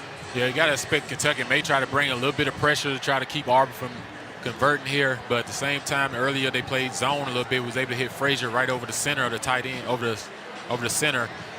See if they do the same in this play. Yeah, Preston Howard is the tight end in there right now. On 3rd down for the Tigers following the 2-minute timeout. First time that Auburn has been in Kentucky territory tonight. The only score of this game, a 48-yard field goal by Jacob Coway. Thompson in the slot to the right. Auburn sends 3 wide left, the tight end in the slot. That's Preston Howard. On 3rd and 6 now, Howard goes in motion, sets up outside the left tackle. The snap and a rollout. He looks and he flips it downfield and he throws it out of bounds. I'm not sure where he was going with that one.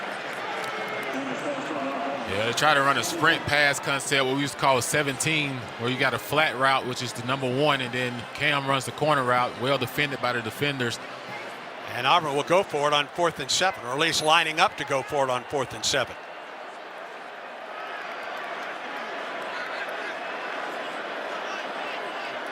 Play clock at 16. Plenty of time for the Tigers if Auburn wants to run the play. There's the snap. Daniels on 4th down. Flushed out of the pocket. Looks downfield. He throws it downfield, and it's incomplete. Intended for Howard, almost picked off on the play by Davrin Rayner. We got 2 flags on the play. Flag is thrown back at the line of scrimmage. They're holding on the offense. I don't know what the one on the sideline is, on Kentucky's sideline.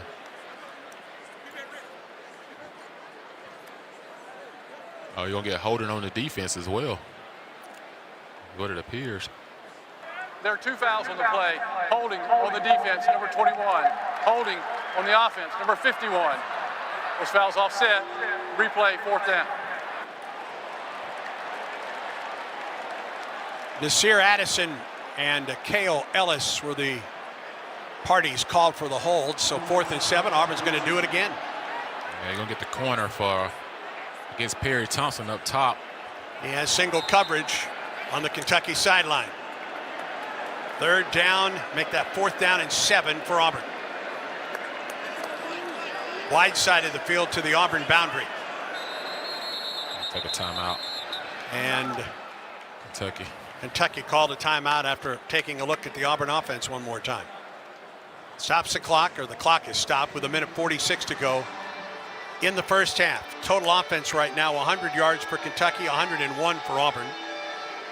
Kentucky has thrown for 42 yards, Auburn for 36. UK has rushed for 58 yards, the Tigers for 65. 3rd downs, Kentucky 2 of 6, Auburn 2 of 7.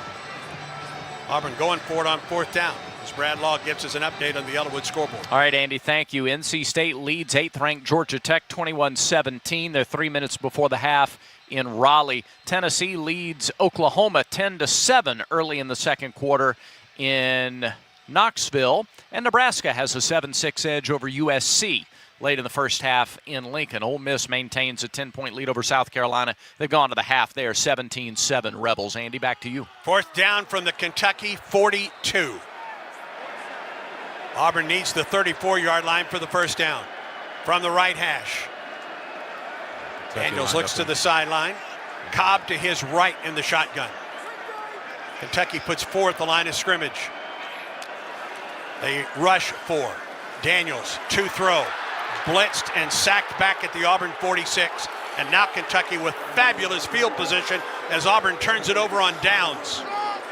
Auburn's going to try to throw the one-on-one to Eric Singleton. He beat his guy down the field for the seam ball on the nickel guy in the slot, which would have been a touchdown, but immediate pressure by the defensive front denied that play. No chance for Ashton Daniels.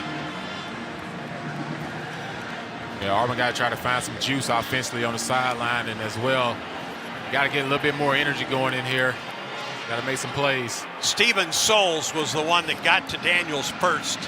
Sophomore out of Powell, Tennessee, who had a couple sacks earlier this year against Toledo. And now Kentucky with an excellent opportunity to add to this 3-0 lead. 1st and 10 for the Cats from the Auburn 49. And 1:42 to go on all the timeouts remaining for Kentucky. From the left hash. The handoff to McDowell. McDowell gets to the 46-yard line, keeps the momentum going, gouts to the Auburn 44, and a flag thrown. Get offsides on the defense, I think. On the defense, number 15. 5-yard penalty from the previous spot. Replay, 1st down. Keldrick Falk called for the offside penalty. Got Keldrick lined up in the neutral zone, got a little bit of a jump there. 1st and 5 from the 44. And it will be 1st and 5 for the Kentucky Wildcats at the 44. 3-0 Wildcats lead it. 1:31 and counting to go in the first half of play. From the left hash, McDowell flanks Boley to his left. The snap, and another flag comes in. Our referee tonight, David Smith. Another false start because miss up with the snap count again for offensively for Kentucky.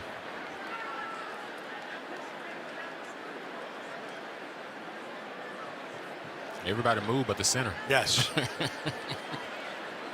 Making his 42nd consecutive start tonight, Jager Burton, senior out of Lexington. False start on the offense, number 50. 5-yard penalty from the previous spot. Replay, 1st down. All right, first Auburn and has 10. elected a 10-second runoff. Kentucky has elected not to use a timeout for the 10-second runoff.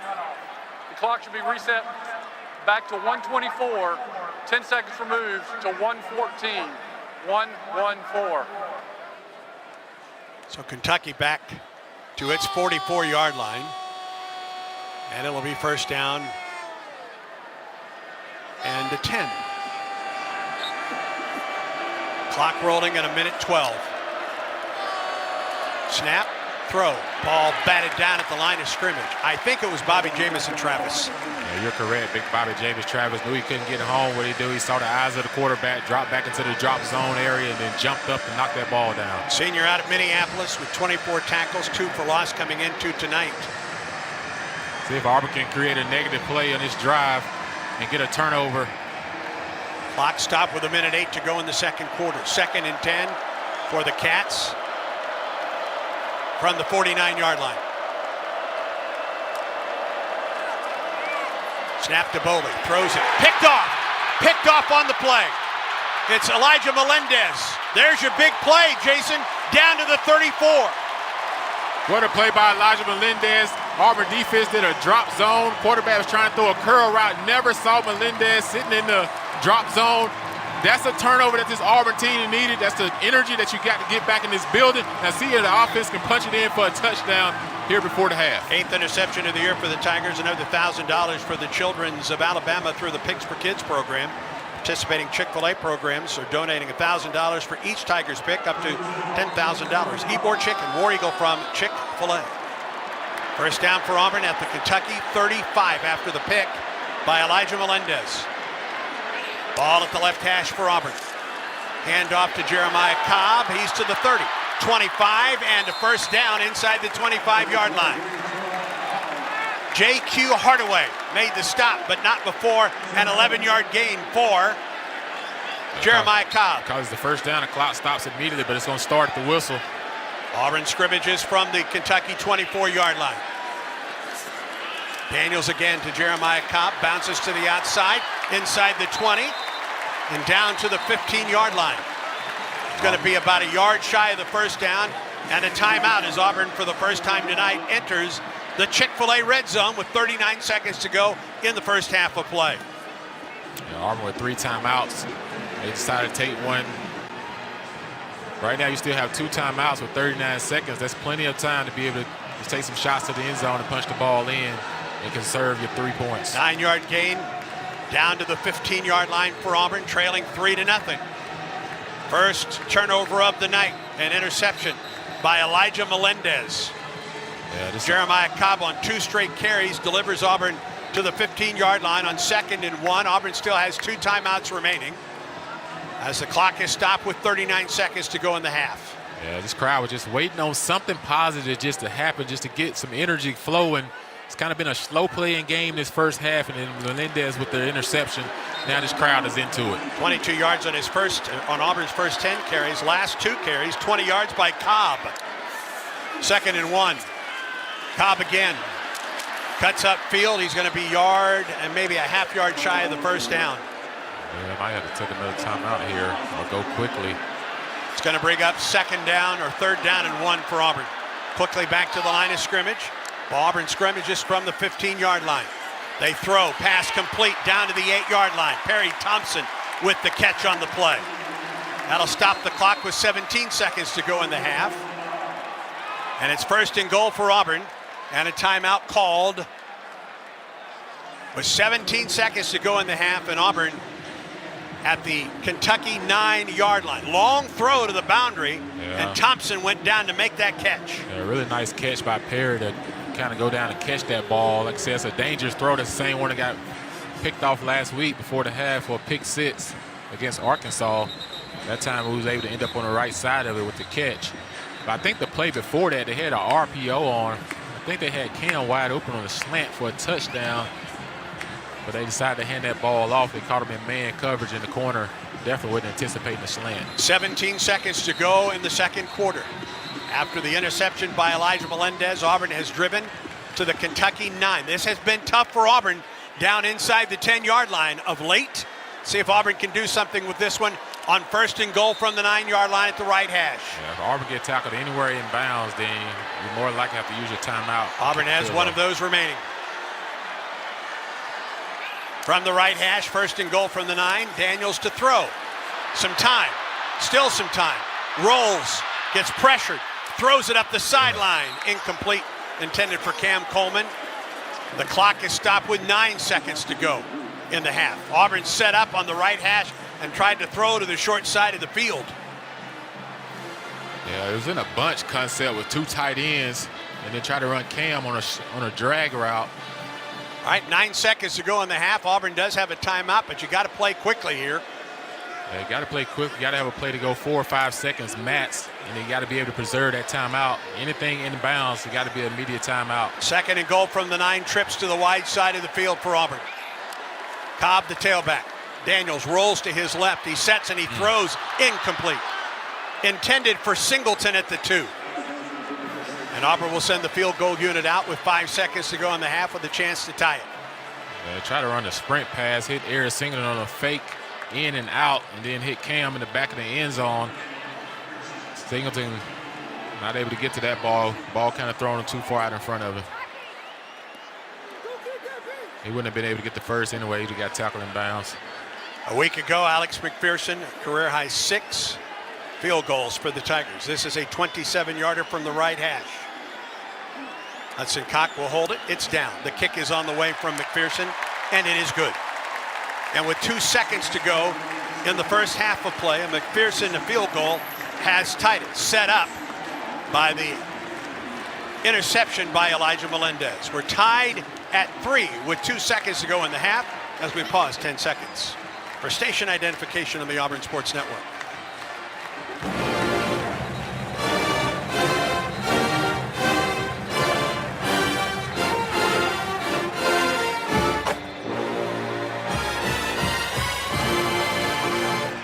The Sun South John Deere drive summary for Auburn.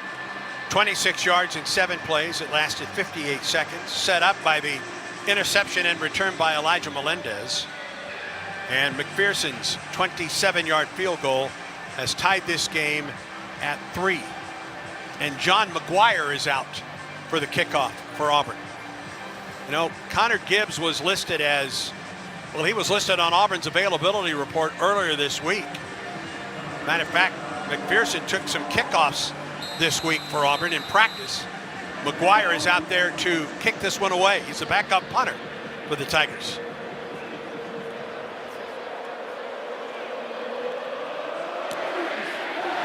He booms it away. And Law watches it bounce and it goes out of bounds. So Kentucky with 2 seconds to go will get the ball at the 35. I still anticipate they'll probably take a knee to go to halftime knowing that they get the ball to start the second half. Final 2 seconds to go in the half. Dog on the field. They got, I think the dog got the tee. Yep. Oh. Is that the first time that's happened this year? Okay. First time I've seen it.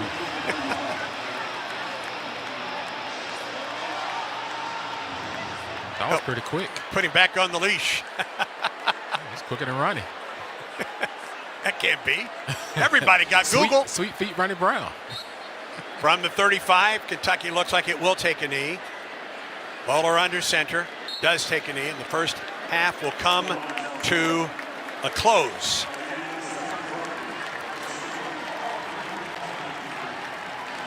First half of play as we wait Auburn head coach Hugh Freeze to join Ronnie Brown down in the south end zone. Auburn 3, Kentucky 3. Good to get that. Good to get some points, Jason, at the end of that first half of play. Yeah, we talked about it. We needed a turnover, right? We just needed some juice. It's kind of been a sluggish game so far. Defensive back and forth game, and then all of a sudden Melendez get that interception and runs the ball back and give Auburn an opportunity not to be starting their offense backed up. But, you know, able to get points on the board going to halftime tied up and try to regroup. Kentucky will have the ball to open the second half of play. Auburn's done a nice job from a defensive standpoint, but you have to say that Kentucky has done an equally good job from a defensive standpoint. Yeah, just hasn't been able to hit the explosive plays, right? You know, you got to hit some explosive plays in the second half to try to separate yourselves a little bit from Kentucky. And And we'll send it downstairs, the head coach with Ronnie Brown. All right, Coach. Interesting first half. You spent a lot of time in your own territory starting off. Give me your thoughts on the first half. Defense playing their tail off, got us points there, right at the half to even it up. They're really taking it to us up front right now in the pass game. We've got to go in here and figure out, what is the best option for us in regards to that if we, when we have to throw the ball in protection schemes and also quarterback. Okay, Coach. Appreciate it. Thank you. All right, Andy, you heard him. You're trying to figure it up. We got to get it up front, figuring out the quarterback position. I'm wondering if that's going to be a conversation here at the half. But, Andy, back to you. All right, Ronnie, thank you very much. The score at the half, Auburn 3, Kentucky 3. Now Brad Law with the Truckworks halftime report. Okay, Andy, thank you very much. Auburn with slightly more yards offensively than Kentucky, 117-98. Both teams under 50 yards. In fact, both teams with 42 passing yards exactly. And the challenge there appears to be to the guys up front.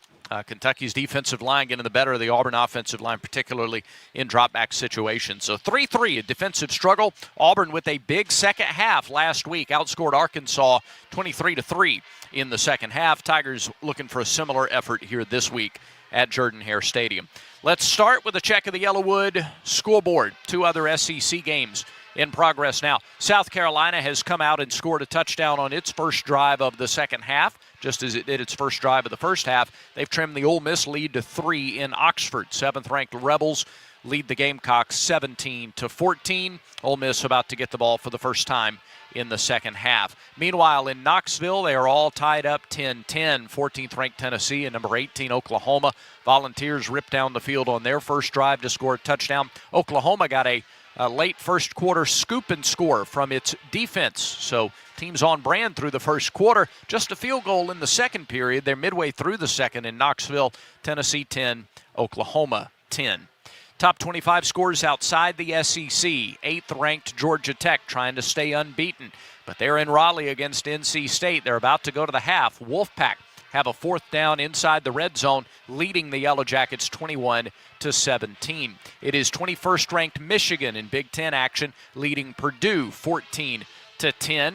Boilermakers winless in conference play, but within 4 midway through the third quarter in the Big House. Nebraska leads number 23 USC 14-6. They're about to go to the half in Lincoln in that Big Ten battle. And still to come tonight, starting in about an hour and a half, out in Salt Lake City, number 24 Utah will take on 17th-ranked Cincinnati. All right, here at the half, Tigers and Wildcats tied at 3. It is the Truckworks halftime report. We will give you the calls of the first half when we come back. Truckworks is the official commercial truck dealer of the Auburn Tigers, and this is the Auburn Sports Network. Yellowwood knows that a 5-star backyard is the place to make lasting memories. Like cookouts, cornhole with friends. Ooh, a neighborhood potluck with your wife's pasta salad. The one with the feta. Oh, sorry. Or taking a nap on your deck in a hammock. Naps are memories. I love naps. For 5-star backyards and the most memorable experiences, Yellowwood brand pressure-treated pine. If it doesn't have that yellow tag, you don't want it. Here's a clip from a recent Talking Tigers podcast with Andy Burcham. Tim Hudson. My major was a exercise science major, and I don't even know what I would have done with that. I mean, I probably wouldn't have wanted to be a trainer. I don't know. But I just knew that I never really doubted that I was going to have a career in baseball as a player. I mean, I just felt like, the Lord blessed me with the hunger and the determination to do it. And I just felt like as much as I've grown the 3 years before from Chattahoochee Valley to where I was, I got so much better. Because I didn't start pitching until I was a junior in high school. So I just got so much better as a pitcher. I just felt like, man, it's, my ceiling to get better, I think, is still there. New episodes of the Talking Tigers podcast are released Mondays wherever you listen to podcasts. Subscribe to the Talking Tigers podcast exclusively from the Auburn Sports Network. In the SEC, it just means more. But what is it exactly? It's the fans, the students, the traditions, the legends. It's passion to celebrate deeper, reach farther, think smarter. make an impact off the field. It's that intangible thing that happens when 16 schools raise the bar as one. Because in the SEC, it just means more.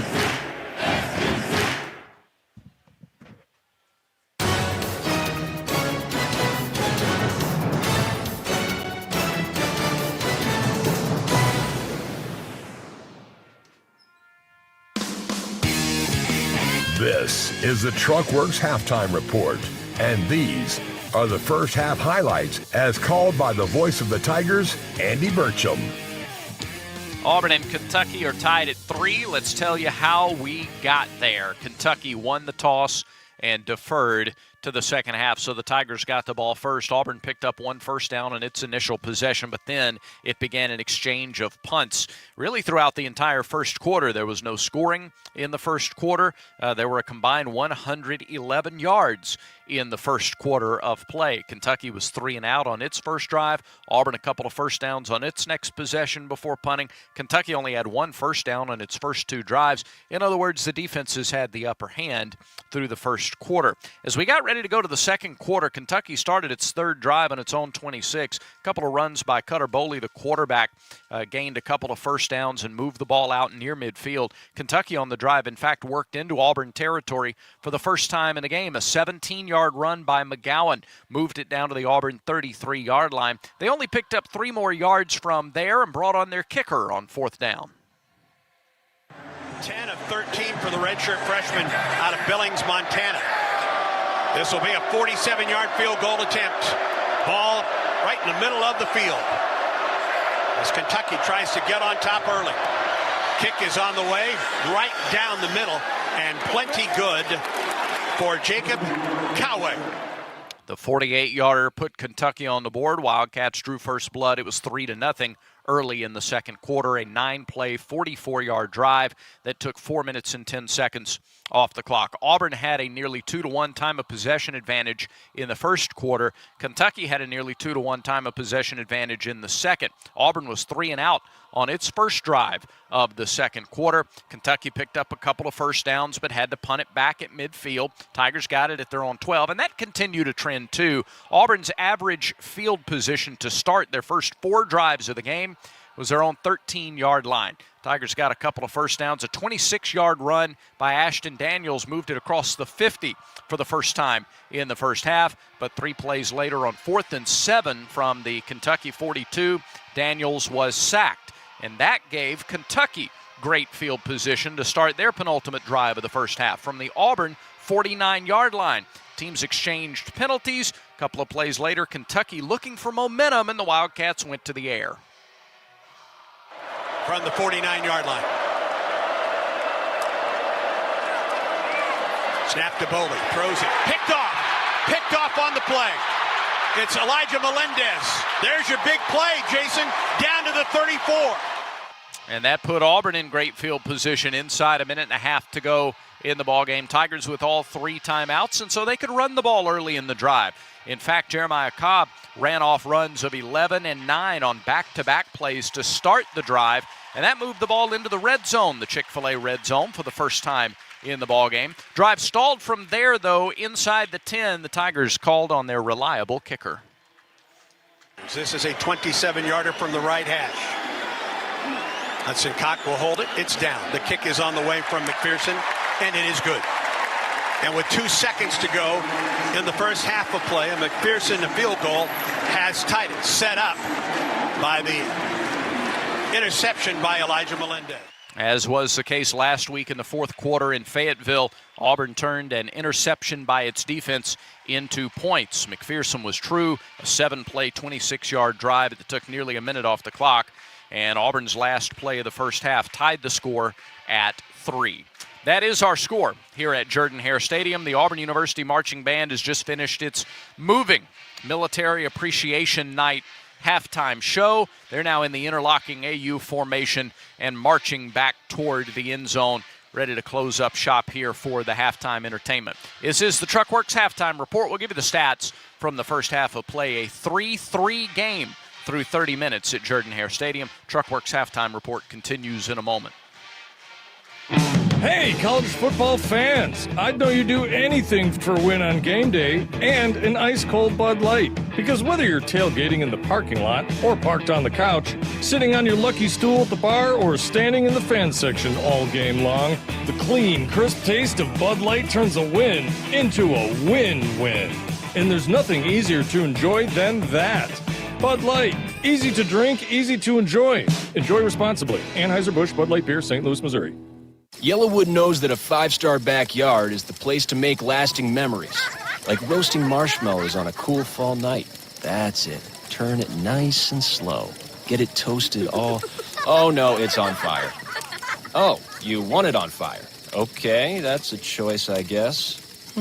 Crunchy. For 5-star backyards and the most memorable experiences, Yellowwood brand pressure-treated pine. If it doesn't have that yellow tag, you don't want it.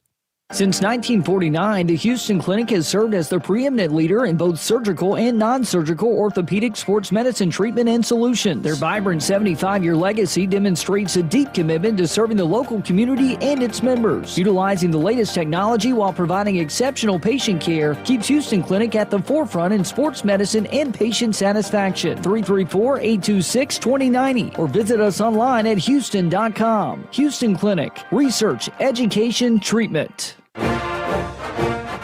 It takes hard work to be the best in the game. Planning, commitment, resilience, sweat. That's why Old Dominion Freight Line, the #1 national LTL carrier for quality, works hard to be the best in the game and is proud to support those striving to be the best in theirs. Old Dominion Freight Line, official freight carrier of Auburn Athletics, helping the world keep promises. This copyrighted broadcast is authorized under rights granted to play Fly Sports by Auburn University and is intended solely for the entertainment of our audience. It may not be rebroadcast or retransmitted in any form without the documented consent of Auburn University and Play Fly Sports. 3-3 is our score at the half. You're listening to the Truckworks halftime report. Quick check of the stats would bear out that this has been a defensive struggle. Kentucky has run the ball Wildcats have run 28 plays for 98 total yards. Auburn has run 36 plays for 117 yards. Time of possession fairly even. Auburn with 8 first downs, Kentucky with 6. Tigers have rushed 22 times for 75 yards. Those 22 rushes have come between only Jeremiah Cobb and Ashton Daniels. Cobb 13 carries, 42 yards, an average of 3.2 per. Ashton Daniels 9 times, 33 yards, an average of 3.7 per. Auburn is 3 of 8 on third down. Kentucky 15 rushes for 56 yards. Seth McGowan, the leading rusher for the Cats, in number of carries. He's carried 8 times for 20 yards, an average of 2.5. Cutter Boley, the quarterback, 4 carries, 24 yards, an average of 6 yards per carry. Kendrick Law has carried once for 10, and Dante Dowdell only 1 carry for 4 yards on the day. The Wildcats are 2 of 6 on third down. Kentucky has not advanced into the Auburn red zone. Tigers 1 for 1 with a field goal on their only trip. Tigers also forced a turnover, the interception by Elijah Melendez. They turned that into 3 points. Passing, Ashton Daniels, 6 of 14 for 42 yards, a long of 14 yards in the first half. He has been sacked 3 times. Cutter Boley, 6 of 13 for 42 yards. No touchdowns, 1 interception. He hasn't been sacked, but he has been pressured a fair amount. So both starting quarterbacks under 50% in the first half. Cam Coleman, the only Tiger with more than 1 catch. He's hauled in 3 balls for 25 yards, a long of 14. Kendrick Law, the only Wildcat with more than 1 catch. 2 receptions, 19 yards. One of those went for 18. The leading tackler for Auburn, bet you can guess it, it's Xavier Atkins. 5 tackles, including 1 for loss. 5 tackles apiece for Daverin Rayner and Sam Green to pace Kentucky. It all adds up to a tie score. Auburn makes its way out of the locker room. We'll see what adjustments have been made. Kentucky will get the ball first. They won the toss and deferred to the second half. So the Auburn defense will be out on the field to start the second half. We'll get you ready for the second half when we come back. You are listening to the Truckworks Halftime Report. With 17 locations throughout Alabama, Mississippi, and the Florida Panhandle, they also offer full-service lease and commercial truck rentals. Visit truckworks.com for more. 3-3 our score. This is the Auburn Sports Network. When you have the right team behind you, it's easy to play with confidence. The same is true when it comes to your health. Blue Cross and Blue Shield of Alabama provides what you need to feel healthier and happier. A choice of plans, a large network of doctors and hospitals, and personal support to help you choose the right plan with confidence. No second guessing, no confusion. Just care that works for you and your family.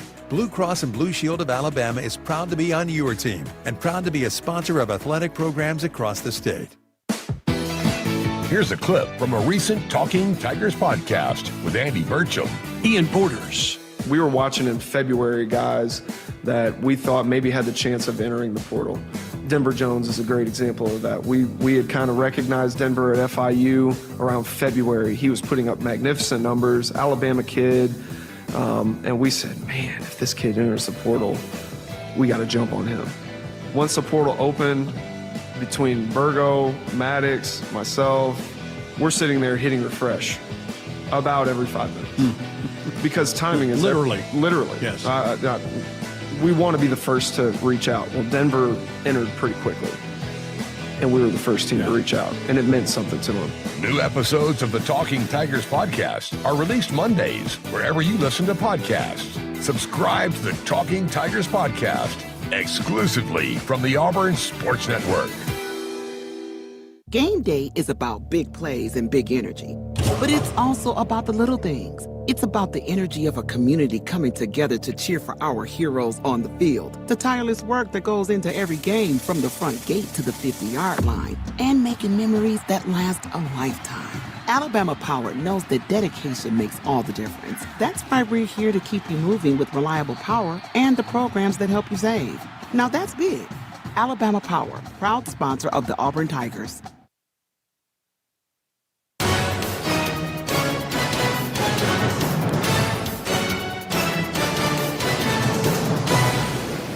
Back at Jordan-Hare Stadium, Kentucky is just making its way out of the locker room now, ready to start the second half in this 3-3 ball game. Auburn trying to put together back-to-back conference wins before going on the road next week to take on Vanderbilt in Nashville. We're on the air at noon Central next Saturday afternoon.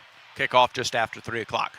Take it to the house this football season with the Alabama Manufactured Housing Association and the Auburn Tigers. Now, Kentucky gets the opening kickoff of the half, but if Auburn returns its first received kickoff in the second half for a touchdown, Cynthia Thornton from Tallahassee, Alabama, will win up to $75,000 toward the purchase of a manufactured home from an authorized AMHA dealer. Register for your chance to be a contestant at auburntigers.com/take-it-to-the-house. Certain terms and conditions apply. For a complete list of contest rules, visit auburntigers.com/take-it-to-the-house. We got PB&J sandwiches flying throughout the press box here. And I think that's our sign to turn it back over to Andy Burcham and Jason Campbell, the only combo better than PB&J. Andy, back to you. All right, Brad, thank you very much. 3 points in the first half by an opponent matches the Georgia game for the fewest points allowed by Auburn in the first half this season in a Southeastern Conference game. As we send it downstairs, Ronnie Brown has a Cook's Pest Control sideline halftime report. All right, Andy, update for Auburn defense. They will be without Champ Anthony, safety, this second half. He went into the locker room that first half with a lower leg injury. He is in sweats. He is back on the sideline, but it doesn't look good, at least for not the rest of this game. All right, Ronnie, thank you very much. That's much more playing time now for Jaquez Robinson at safety for the Tigers. Boy, Auburn, both teams' defenses played really well in the first half, but what will it take for Auburn to unleash offense here in the second half? Granted, Kentucky gets the ball first. Yeah, the one thing is try to get better field position. How you do that is when you get the ball, you got to sustain some drives, got to stay out of third and long situations, and you try to run the ball early against this Kentucky defense up in the middle. And I think we learned that, hey, to beat this defense, you got to get the ball outside the guard and tackles in the run game. And try to hit some explosive plays. You got to try to take some shots down the field. Even if you don't hit them and connect all the time, it helps loosen this defense up a little bit. Right now, they're playing up tight on our offense because they're not expecting us to hit them deep. John McGuire, who was signed by Auburn as a punter, made his Auburn and collegiate debut with that kickoff at the end of the first half. 6'1", 202 freshman from Alabaster. And he is out there to kick this one away. Kendrick Law back at about the 3-yard line to take this kickoff from McGuire as the second half is about to begin. Auburn and Kentucky tied at 3. And McGuire sends one down the sideline and into the end zone. A line drive, and Kentucky will have 1st and 10 at its 25-yard line. Boley, 6 of 13 for 42 yards. He also ran for 24 yards in the first half of play. Auburn held Kentucky to 98 yards total offense, 42 yards through the air, 56 yards on the ground. But Auburn will be playing for the rest of this game without one of its starting safeties in Champ Anthony. Yeah, I see Auburn defense continue to do what they did in the first half, right? They try to confuse Boley in a couple third down situations, which almost gave us hands on the interception. Melendez got that one in that drop zone, but early in the ball game, remember, Pleasant had a chance at one and Falston, so see if they do that again in the second half. From the left hash mark, 1st down for Kentucky at the 25 out of the pistol. Boley takes the snap. He throws it to the near side. Pass is complete and out for a 5-yard, make it a 6-yard gain. The pass complete to Cameron Miller, freshman from Camden, New Jersey. His first catch of the night. Robert Weary got up a little slow after that hit. And he comes off the field for Auburn. Comes off the field, and Sylvester comes in the ball game. So Auburn go from 3 linebackers to a 2-linebacker set. We bring Sylvester at the star position. Just the start of things in the second half. 6 yards on 1st down for Kentucky. 2nd and 4 from the Kentucky 31-yard line. McGowan the carry. McGowan 1st down and more. McGowan out to the 29-yard line. Caleb Harris on the stop for Auburn. But Seth McGowan out for a 1st down carry. The senior from Mesquite, Texas, 8 yards and a 1st down. Transferred from Oklahoma, originally from New Mexico State. Yeah, Auburn at last play played a 3-3 front. That's why they was able to kind of get a big run. 1st down at the Auburn 39 for the Cats. 13:50 on a counting clock in the 3rd quarter. McGowan flanks Boley to his right, brings a tight end in motion. Handoff to McGowan, and he's hit behind the line of scrimmage and driven back. Number 15, Keldrick Falk, was the first one there for the Auburn Tigers.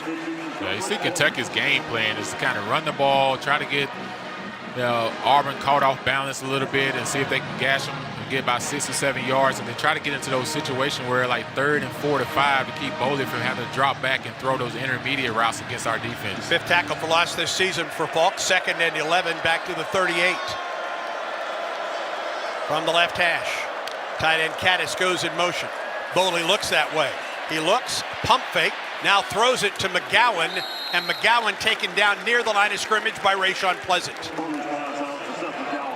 Yeah, a lot of their pass plays are like controlled pass plays, right? They try to be safe with Boley, not try to do too much, get fancy, try to control the clock as well in this ball game. See if Auburn can get off the field on 3rd and long here. Cats 2 of 6 on 3rd down in the first half. This is 3rd and 11 for Kentucky.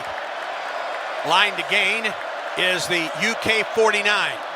And Dowdell is now in the backfield flanking the quarterback to his right. Auburn brings an extra man. Boley throws, passes complete, 1st down across midfield for Kentucky. Caught by Fred Ferrier II, the senior from Frankfort, Kentucky. Yeah, just too much cushion that time by Auburn defense. Pleasant is playing up in the face at the snap of the ball, and Caleb Harris playing about 10 yards off the inside slot receiver. Did a nice job of protecting the quarterback. They throw it to Law, and he's going to lose a couple yards on the play. Rayshon Pleasant was there for Auburn. So was Kieron Crawford for the Tigers, and it'll be a loss of a yard on the play. 2nd and 11 from midfield for UK. Yeah, both offenses kind of look the same a little bit, right? Both of them a little bit conservative, not really challenging the defenses deep just yet. We haven't seen these offenses stretch it at all as well.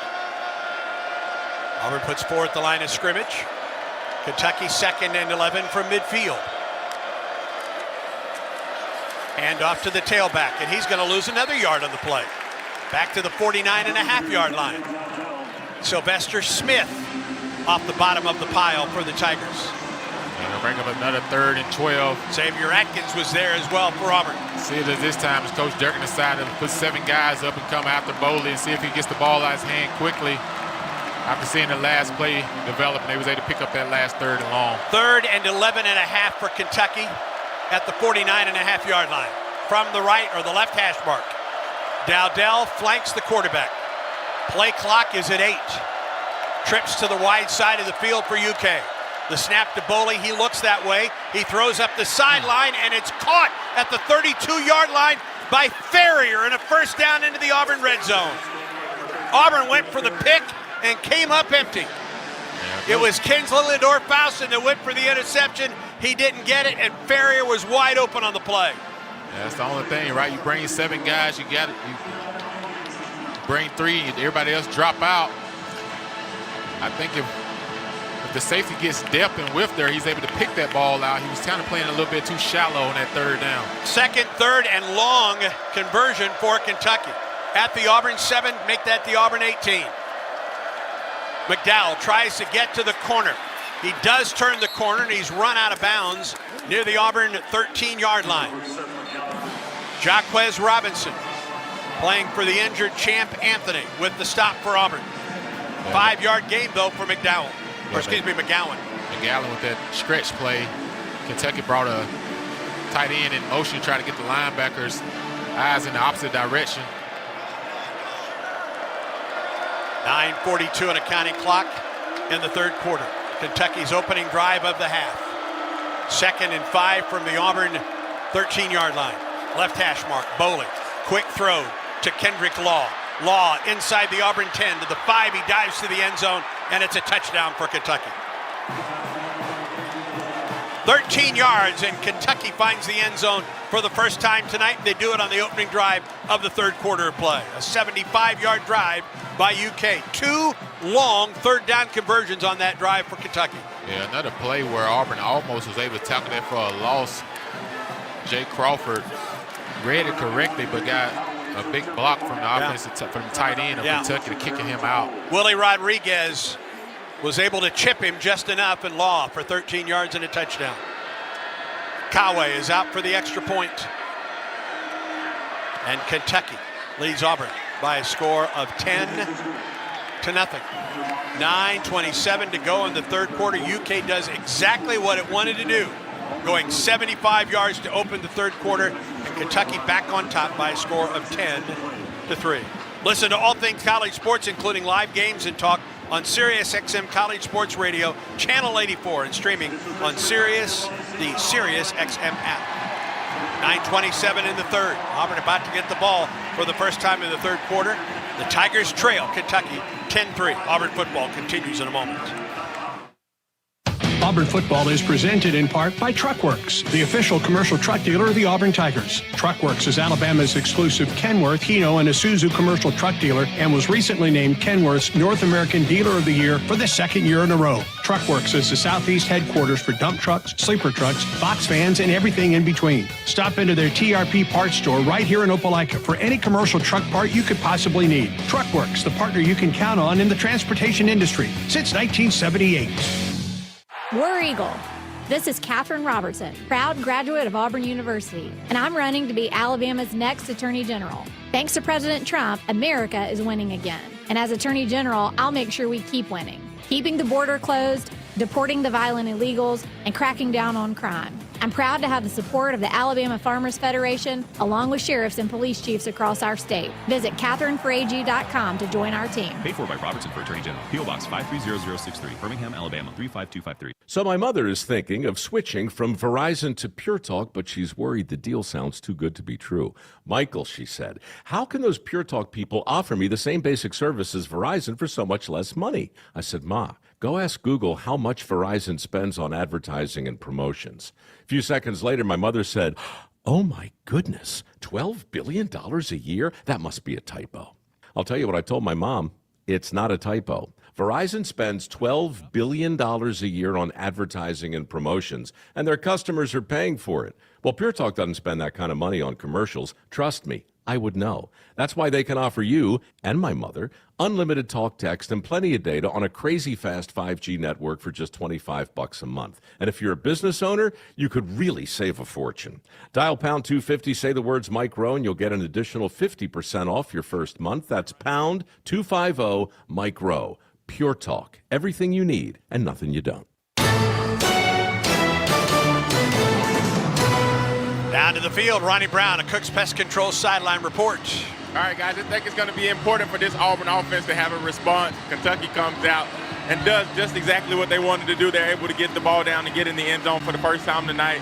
Auburn needs a response, especially here. You're going to make sure that this second half isn't like the first half. You don't spend the majority of it starting from your own 13-yard or average 13-yard line. So let's see if they can do something with quarterback situation, and we'll continue to watch that. Kentucky went 75 yards in 10 plays, Ronnie. 5 minutes and 33 seconds to open the third quarter. 13-yard pass from Boley to Law. That drive included 2 long third down conversions. Nothing fancy on that drive, just guys making plays. But Fausto got to understand that 1 third down, though. You just play width and depth, knowing that ball is going to come out. He might have had an interception. Aiden LaRosse will kick it away for Kentucky with Rayshawn Pleasant back at the goal line for Auburn. A pair of tight ends in front of him. High and about 4 yards deep in the end zone, and Pleasant will bring it out. Angles to the Auburn sideline, and he's taken down at the 9. Wow. I say it all the time. Get the ball deep in the end zone. You got to just call a touchback and get your offense the time to start the ball on the 20-yard line. They've been struggling in the first half, and now you're starting on your own, backed up again. I don't understand it. Ashton Daniels was 6 of 14 in the first half for 42 yards. He ran 9 times for 33 yards in the first half. And Auburn opens up 1st and 10 at its own 9. Ball between the hashes. Cobb the carry to the outside, 15, 20, and run out of bounds near the 24-yard line and a flag thrown. Flag was thrown upfield. I'm wondering, well, there's 2 flags actually. Flag thrown behind the play and a flag thrown in front of the play. I'm going to try to get Auburn for holding, but I thought our guys got great position on those blocks. Again, a flag thrown behind the play, a flag thrown upfield as well. I wonder if that flag upfield may be on the hit on Jeremiah Cobb. We wait for the call from David Smith. There are 2 fouls on the play, 1 on each team. Holding on the offense, number 3.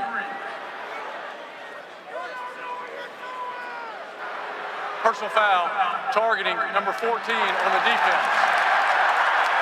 The previous play is under further review. Ty Bryant is a safety, a junior from Lexington, who was called for the targeting. Replay reviews are brought to you by Auburn's Houston Clinic. Since 1948, the Houston Clinic has been the preeminent leader in both surgical and non-surgical orthopedic sports medicine treatments and solutions. Visit Houston.com, HUGHSTON.com. A 15-yard gain. Yeah. So that's one of their best safeties, right? Bryant. Yeah. Talking about a guy that. There was helmet-to-helmet contact between Bryant and Jeremiah Cobb. Cobb lowered his head, so did Bryant, after the hold that was called against Perry Thompson for Auburn. Well, you see both guys going along the sideline. It's like Bryant leaned in with his shoulder, and both guys went low. I'm not so sure what to call on this one. I'll be honest, I won't be surprised if this isn't taken away and it's just the holding penalty against Thompson for Auburn. He had his hands outside the shoulder pads. Pretty easy to call by the officials on Perry. He didn't lean with his head, he leaned with his shoulder. If you see, he puts his head down and try to hit him with his shoulder.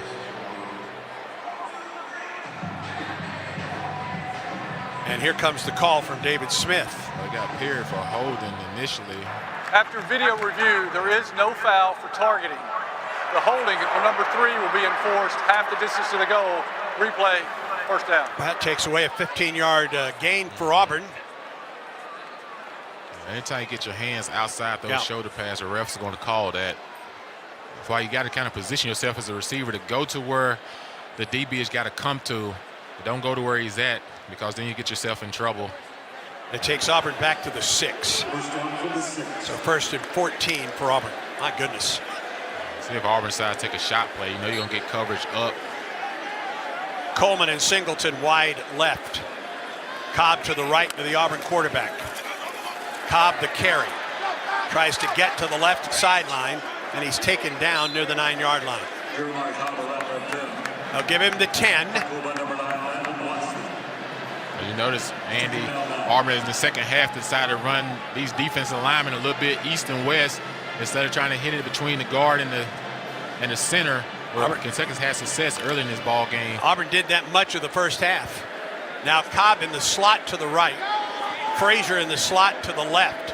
Double wide receivers right, single receiver. Coleman to the left. On second down and 9 for Auburn. The throw, pass complete, that's Frazier. And Brandon leaps forward close to the 19-yard line. They'll give him the 19. Gene Dulane says it's a first down. Let's see, it is a first down for Auburn. Gene Dulane with 20/20 vision. You betcha. Only 60-year-old man I know, 20/20 vision. Careful, careful, young man. First down for Auburn to the 19-yard line. That was good for Auburn, though, to get out of that situation, backed up, get that, overcome a holding call.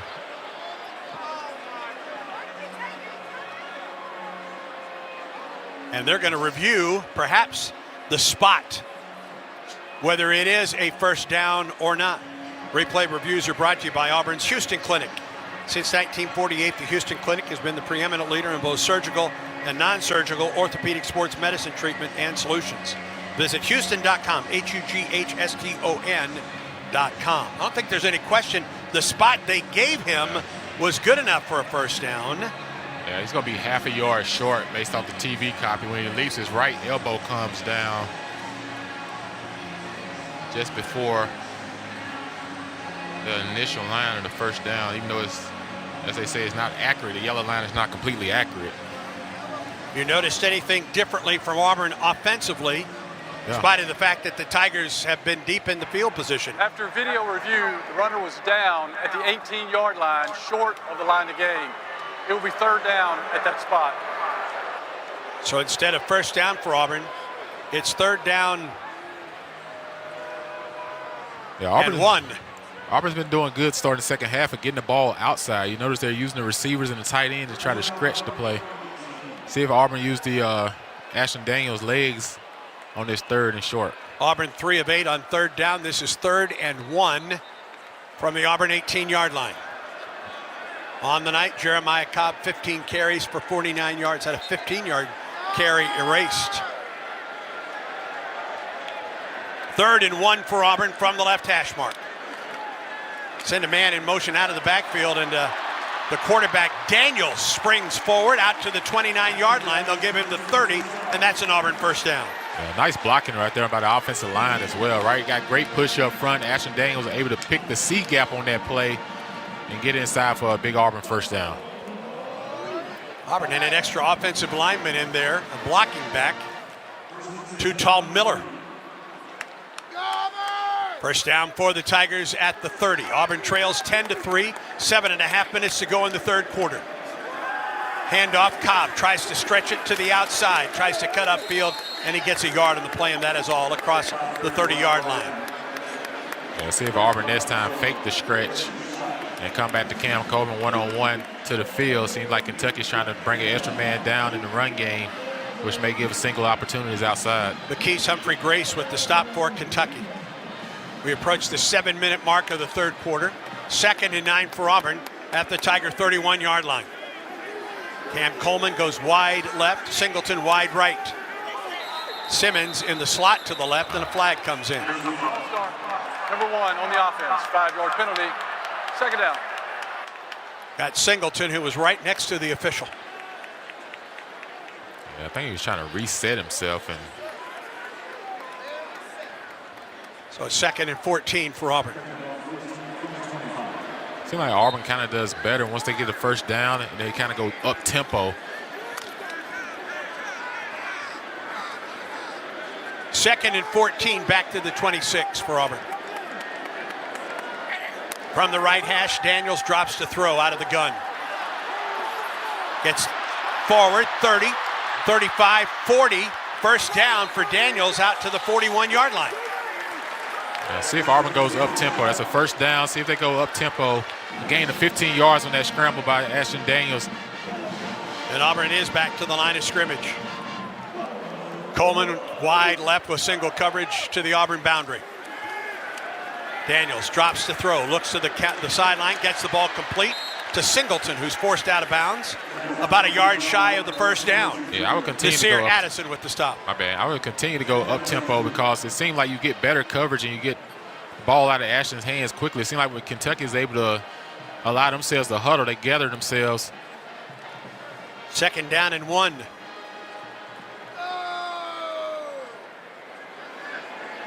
Ball at the 49-yard line.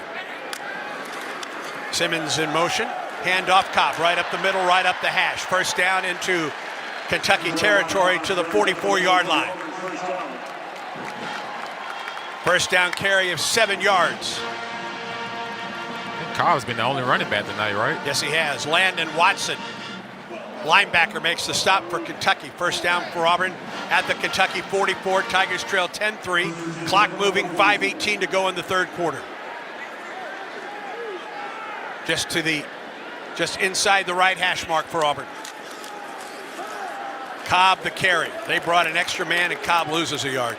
Yeah, that time we got 7 guys up around the line of scrimmage. That ball probably needs to be thrown outside. A loss of 1 on the play. And Omar Mapson checks into the lineup for Auburn, replacing Jeremiah Cobb. Now, 18 carries for Jeremiah for 55 yards, but this is the first action of the night for Mapson. So Auburn has 2 guys that could be playing high school football in there right now. The center, Cale Ellis, a 17-year-old, and Omar Mapson, the second, the Auburn tailback. Simmons in motion. It's Ashton Daniels with the carry, and Daniels gets to the 41-yard line. Going off the right side behind Ellis and Jeremiah Wright. The free safety's kind of getting nosy a little bit on Kentucky's defense. You take a pop here. Auburn right back to the line. Ashton Daniels flushed out of the pocket. Daniels is taken down.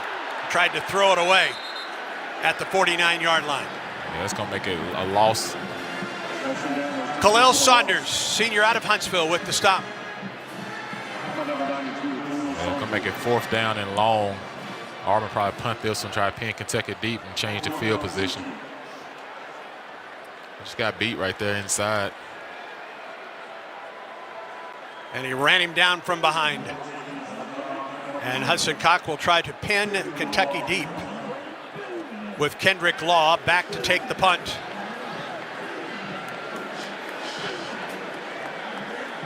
Auburn stalled once it got into Kentucky territory. Cock kicks it away.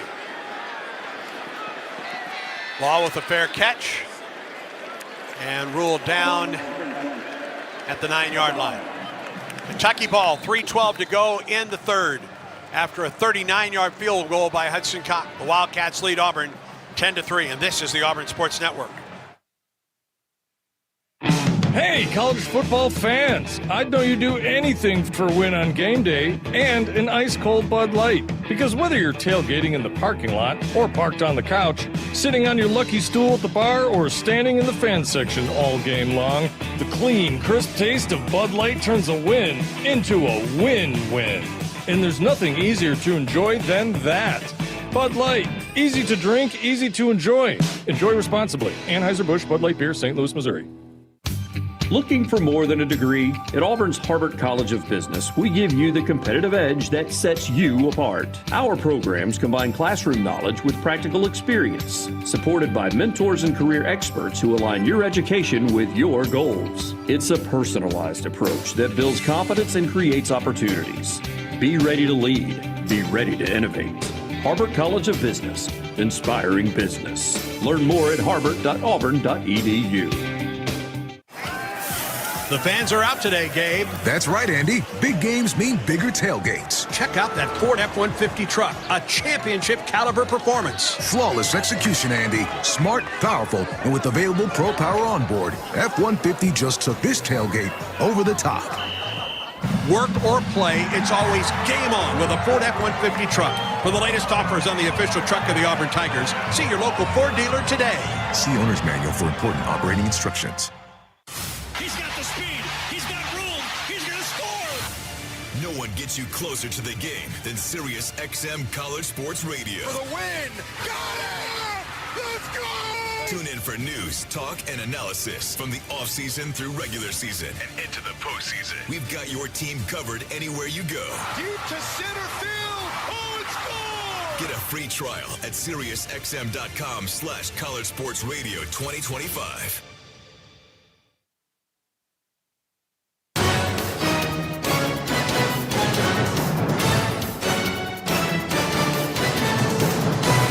Kentucky went 75 yards scoring on its first drive. Auburn moved the ball, got it inside Kentucky territory, but stalled there.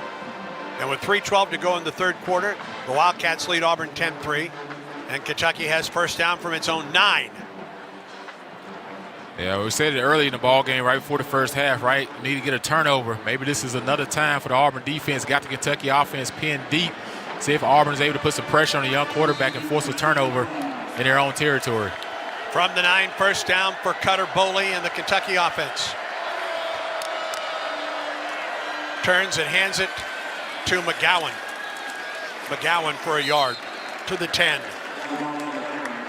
A host of blue jerseys there for Auburn, including Kieron Crawford for the Tigers, I believe, and Bobby Jamison Travis.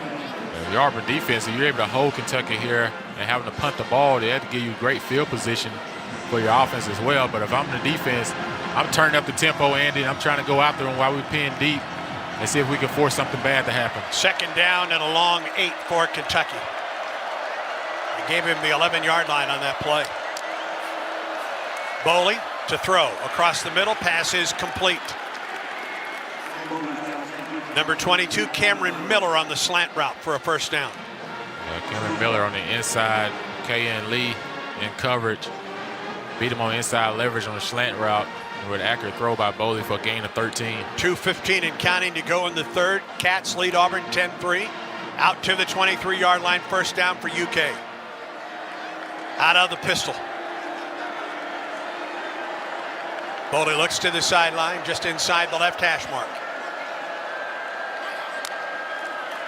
Boley turns, hands to McGowan, and McGowan for a yard on the play. Kieron Crawford with the stop for Auburn. Defensive ends have been in a lot of tackles today in this run game, and it's caused they're pinching the ends. If you notice, Keldrick and Kieron's playing more of an outside leverage. Keldrick's in a reduced front. Second down and 8 for the Cats. Nose of the football at the 25. Auburn brings an extra man, and he's the one that made the tackle on the play. A yard gain on the play. It was Sylvester Smith that came crashing in to take down Seth McGowan. A yard on the play, third down and 7 for UK. Sylvester on the star blitz, right? He was lined up over the slot, and all of a sudden he started creeping, trying to time the snap count up for the offense. And able to get in there and make that hit on McGowan. Third and 7. The Cats are 4 of 8 on third down tonight. They had 2 big third down conversions on that opening drive that resulted in a touchdown. Need to get out to the 33.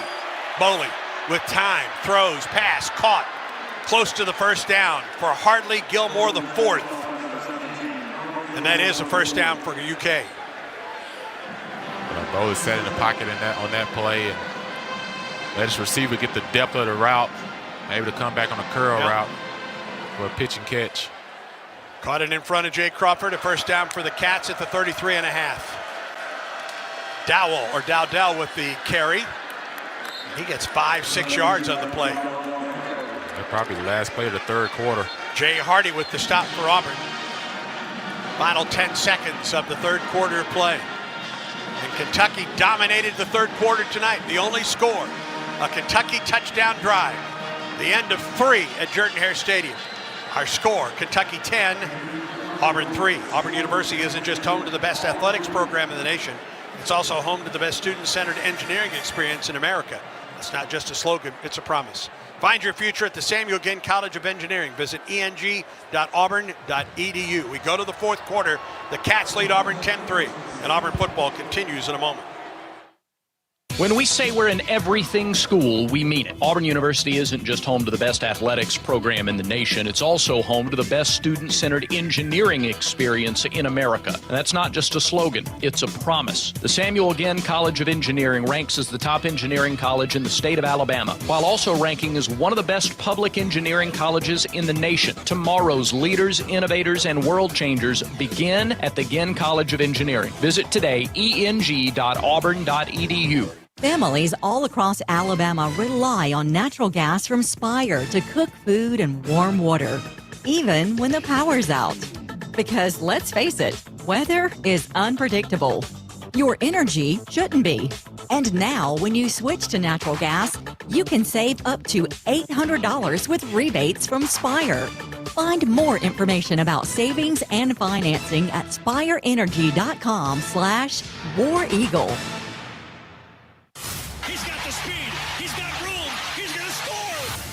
No one gets you closer to the game than Sirius XM College Sports Radio. For the win! Got it! Let's go! Tune in for news, talk, and analysis from the offseason through regular season and into the postseason. We've got your team covered anywhere you go. Deep to center field! Oh, it's gone! Get a free trial at SiriusXM.com/College Sports Radio 2025. Conecuh Sausage is a fan favorite for tailgating, always great on the grill, and it's the official sausage dog and hot dog of the Auburn Tigers. Conecuh Sausage is made from the finest cuts of pork, their patented blend of seasonings, and smoked over a pure hickory fire for that true Southern flavor. Be sure to visit the Conecuh Gift Shop in Evergreen, Alabama, right off I-65 at exit 96. Enjoy a crowd-pleasing Conecuh Sausage dog while watching the Tigers and make Conecuh part of your game day. Conecuh Sausage, since 1947, a real winner. Tonight's game against Kentucky is presented by Greenpoint Ag. Farmer-owned, locally focused. We are Greenpoint Ag. War Eagle. Now, back to the Tigers and Wildcats. Getting ready for the fourth quarter at Jordan-Hare Stadium, a fast third quarter. There were only 2 full possessions, one for Kentucky, one for Auburn. Kentucky is currently on its second drive of the second half. Wildcats took it 10 plays, 75 yards in 5.5 minutes for a touchdown on the opening drive of the second half. Kendrick Law, a 13-yard catch and run for the score. Kentucky took a 10-3 lead. Auburn with just 54 yards of offense in the third quarter. Kentucky with 106 yards of offense. Wildcats held the ball 8 minutes, 45 seconds, and were 3 of 3 on third downs in that quarter, including one on this drive. Lights are back on here at Jordan-Hare Stadium. We're just about ready for the fourth quarter. Defense looking for a stop. Kentucky opens the quarter with the ball. 1st and 10 at its own, or rather 2nd and 3 at its own 40-yard line as we get you back to Andy Burcham and Jason Campbell for the fourth quarter. Cutter Boley in the third quarter, 8 of 8 for 82 yards and a touchdown. And Kentucky, as Brad mentioned, 3 of 3 on third down. In the third, 2nd and 3 for the Cats. McGowan hit behind the line of scrimmage, gets across the 40-yard line. Ball is out. I think a ball came out. Auburn recovered it, but I think he was ruled down. I think. Make it 3rd and 1. 3rd and 1 from the Kentucky 42. Ball between the hashes. Dowdell is the tailback behind Boley. 3rd and a yard and a half for the Cats. Tight end Rodriguez in motion. Sets up outside the left tackle, now in motion again. Boley wants to throw it. Gets flushed out of the pocket. He's in a lot of trouble. He throws and the pass is incomplete. Flag is down. Atkins with the stop, or with knocked that ball away. Holding on Auburn. Goodness. Holding on the defense, number 14. 10-yard penalty from the previous spot, automatic first down. Rayshawn Pleasant. Finally, Auburn gets some pressure on the quarterback, but the Tigers are called for defensive holding, and that's a first down for UK. Yeah, and that was so unfortunate because Pleasant is so far away from the play where the holding took place at. Well, it's not much holding either, friends. Yeah. There's not much holding going on. Just the start of things in the third quarter. Cats lead Auburn 10-3. At the Auburn 48, McGowan taken down at the 50. Amaris Williams makes his presence known. It's a loss of 2 on the play back to midfield. Yeah, Sylvester again as well, coming from that star position, making a tackle in the backfield. Auburn seems to do that on first down and use it as a run blitz. Amaris Williams came off the left side, took down the tailback. It's a loss of 2, second and 12. Ball at midfield for Kentucky. Auburn trails 10-3. Boley to throw with time. And he's taken down. Amaris Williams back at the 40. A pump fake, and when he stopped the fake, he had number 10 in his grill. Yeah, I call that a coverage sack. Defensive backs did an outstanding job of playing coverage. Rayshawn Pleasant did an outstanding job of holding his guy, which allowed Amaris Williams to get there and make the sack. Big third and long situation here. Kentucky 3 of 3 on third down in the third quarter. This is 3rd and 20. Back at the Kentucky 42.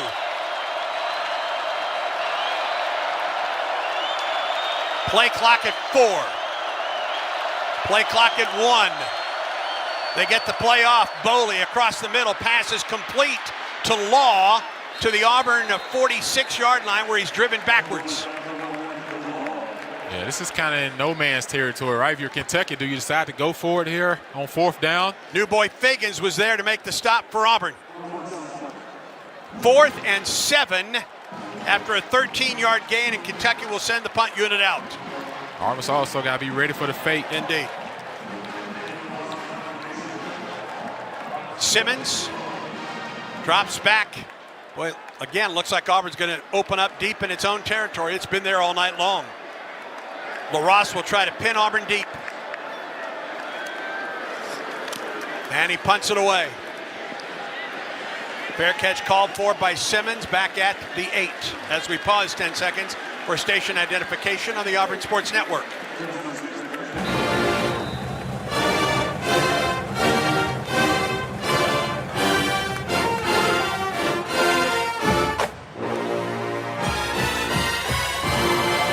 First time in the second half, Auburn's defense holds on third down. Tigers will get the ball 1st and 10 at their own 9 when play resumes. 1:56 to go in the fourth. Auburn trails by a score of 10-3. And this is the Auburn Sports Network. Get ready, Auburn. The ultimate hunting and outdoor experience is coming soon with Winter Timber Outdoors. For those who know the difference, we've got you covered. From premium firearms and trusted ammo to the largest selection of knives and Sitka gear built for the extreme. Winter Timber Outdoors is your one-stop hunting shop. Plus, check out our lifestyle apparel and our On Cloud running shoes. Find us at 2049 East University Drive across from the Auburn Mall next to Walmart or online at wintertimberoutdoors.com. The Goose Performing Arts Center at Auburn University is Alabama's premier destination for the arts, bringing you the very best of Broadway, dance, music, and more. Learn more about upcoming performances and see the calendar of events online at gougecenter.auburn.edu. That's GOGUE center.auburn.edu. Or call the box office 334-844-TIXS. 1907. Auburn had no paved roads, no local newspaper, a few automobiles, very little electricity or indoor plumbing, and one bank, Auburn Bank. For all these years, we've had a part in shaping and serving Auburn, Opelika, and East Alabama, a steadfast partner to our customers, meeting financial needs at just the right times. How do we know our community so well? Because we've grown up together. Auburn Bank, champions of you. Member FDIC, online at auburnbank.com. This is Ray Hornsby at Affordable Comfort Cooling Systems and Plumbing. We believe our work is more than just AC and plumbing repairs. It is about serving people with integrity and care. As a Christian-owned company, we take Colossians 3:23 to heart. Whatever you do, work at it with all your heart, as working for the Lord, not for men. That's why at ACCS and Plumbing, we do the job right the first time and always stand behind our work. Honest service, faith-driven values. Give us a call today or visit accsauburn.com to learn more. That's accsauburn.com. Alabama license number 12084.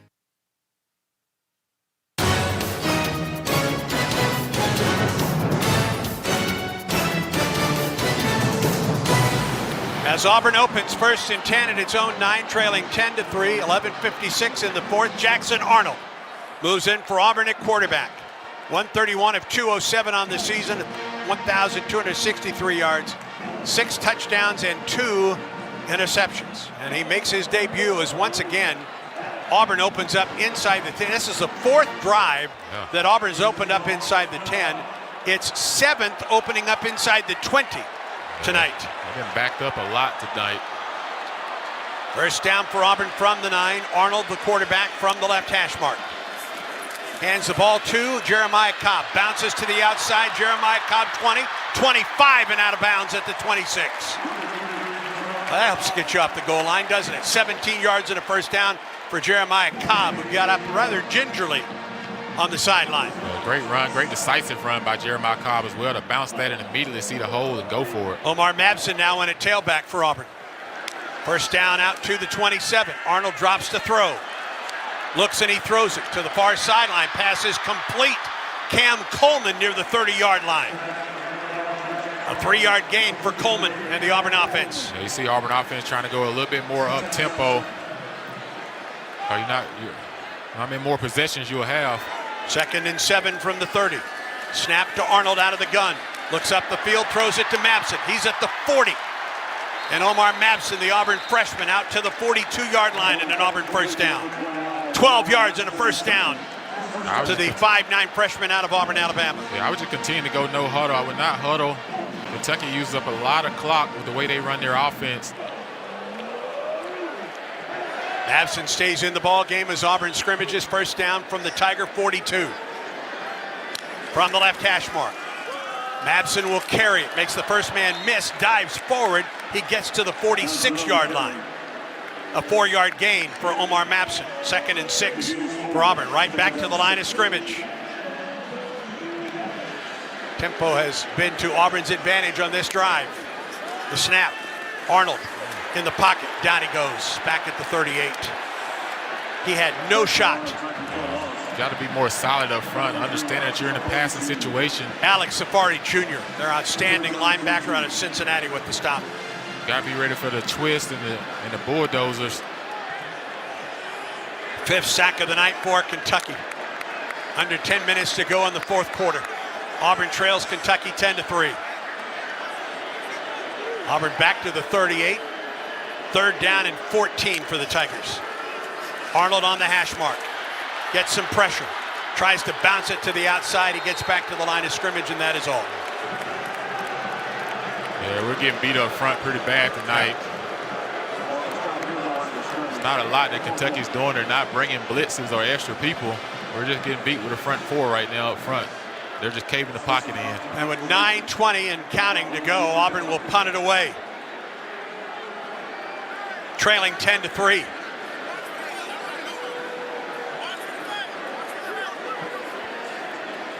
Hudson Cock will punt it. Keldrick Law retrieves. Calls for a fair catch at the 16-yard line. 8:59 to go in the 4th. The 46-yard punt by Hudson Cock, who's had a good night. On to Victory, proud to be the official events and experiences company for the Auburn Tigers. We invite you to experience Auburn like never before through On to Victory. Visit ontovictory.com to see upcoming events and sponsorship opportunities. Defense needs a stop and in a hurry. 8:59 to go. Kentucky 10, Auburn 3. Auburn football continues in a moment. Throw a flag before ants, termites, and other pests invade your home by calling Cook's Pest Control. Cook's proven pest control methods and superior termite control system protect your home from unwanted pests and are backed by a 110% satisfaction guarantee. Make the right call and call the South's most trusted name in pest control for a free inspection. Cook's Pest Control. Looky, looky, looky, here comes Cookie Cook's Pest Control. There's team pride, and then there's extra tiger pride. When I'm carrying the Auburn University Regents Visa debit card or prepaid Regents Now card, that's exactly what I get. Whether I'm grabbing some extra Auburn gear or picking up an extra dozen wings for the game, this card always brings it. Sometimes I get an extra War Eagle from the cashier too. Visit Regions.com/Go Tigers to get yours. Extra changes everything. And at Regions, Extra is our ordinary. Official bank of the SEC, member FDIC. If you are a fighter, Modelo is your reward. So listen close. You put up with a lot, but you always hold it down for your people. You are strong, you are fearless, you are the baddest on the block. You are an elbow grease factory, a force of nature. You are not to be reckoned with. You are a ride or die, a powerhouse of productivity. You are a fighter, and Modelo is your reward. You've earned every last drop of this rich golden lager, so raise it up high. Modelo, the mark of a fighter. Drink responsibly. Beer imported by Crown Imports, Chicago, Illinois. You've created a comfortable home office. Now let Carrier provide the cash bonus. For a limited time, you can claim up to $1,550 in cool cash rebates on a qualified Carrier home comfort system. There's never been a better time to upgrade to year-round premium comfort and energy savings. Carrier, turn to the experts.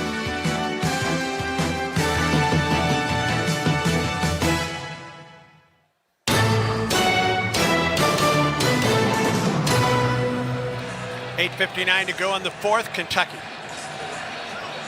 1st and 10, leading Auburn 10-3. Kentucky at its own 16. Auburn's going to have to get a stop and do it pretty quick. Give that offense a chance to tie it. See if Auburn get a turnover. Bowley, one-step drop, throws, passes complete to the tight end, out to the 25-yard line. 9 yards on the pitch and catch to Josh Caddis. See if Auburn defense can do what they did a week ago. I mean, a week ago, last couple of drives for Arkansas, they was able to force some turnovers. See if they get aggressive, knowing that time is the essence. Clock rolls down, 8:33 and counting. Kentucky in no hurry right now. Break the huddle with 15 on the play clock. From the right hash mark, 2nd and 1 for UK. Bring Law in motion, they pitch it to Law. He turns the corner and gets a first down out to the 29-yard line. And Elijah Melendez is slow to get up. As a matter of fact, he does not get up. At East Alabama Health's Spencer Cancer Center, they help patients tackle a cancer diagnosis with high-quality care provided by a team of expert cancer specialists. East Alabama Health, official partner of the Auburn Tigers. Auburn's medical crew is out to tend to the senior linebacker out of Florida. Now sitting up at this point. We'll get you an update on Elijah Melendez when we come back. 8-10 in the fourth, Kentucky 10, Auburn 3. And this is the Auburn Sports Network. This sandwich, it's a complete game changer. Hello, this is Mike, and a little thing I love about the Chick-fil-A Pretzel Cheddar Club is that juicy chicken with that toasty pretzel bun. That bun, it's crispy, cozy, just amazing. With the pretzel bun, the Dijon mustard, and the chicken, it makes that sweet, savory kind of combination. It's everything that you love about food rolled into one. It looks phenomenal. It tastes great. It's delicious. Order the Pretzel Cheddar Club with Cherry Berry and Sprite for a limited time on the Chick-fil-A app. Real guests paid for their testimonial. Here's a clip from a recent Talking Tigers podcast with Andy Burcham. Bassmaster College national champion Tucker Smith. I was in the hot seat, which is basically a seat on the stage that you just sit there and wait for the next guy to weigh in. And I got to the last guy. When there's 2 guys left, they make you stand up and they make you get side by side and watch the weight together. I did not know what to expect. I was nervous and sweating, and the guy needed 26 pounds to win, and he ended up having 21 pounds. So It was amazing. It was really emotional for me. And the craziest thing and the best thing to me is that it was on Mother's Day. And that was special to me because she got me into the outdoors when I was real young. And she's always loved fishing and the outdoors. And so it's really cool to share that moment with her. New episodes of the Talking Tigers podcast are released Mondays wherever you listen to podcasts. Subscribe to the Talking Tigers podcast exclusively from the Auburn Sports Network.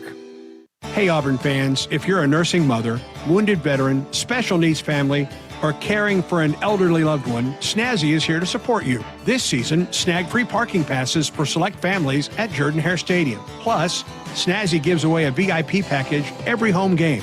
Nominate someone in these groups at snazzy.org. Everything Snazzy does is thanks to Carrier, the inventors of modern air conditioning. Head to snazzy.org now to learn more and apply. Snazzy, accessibility for all.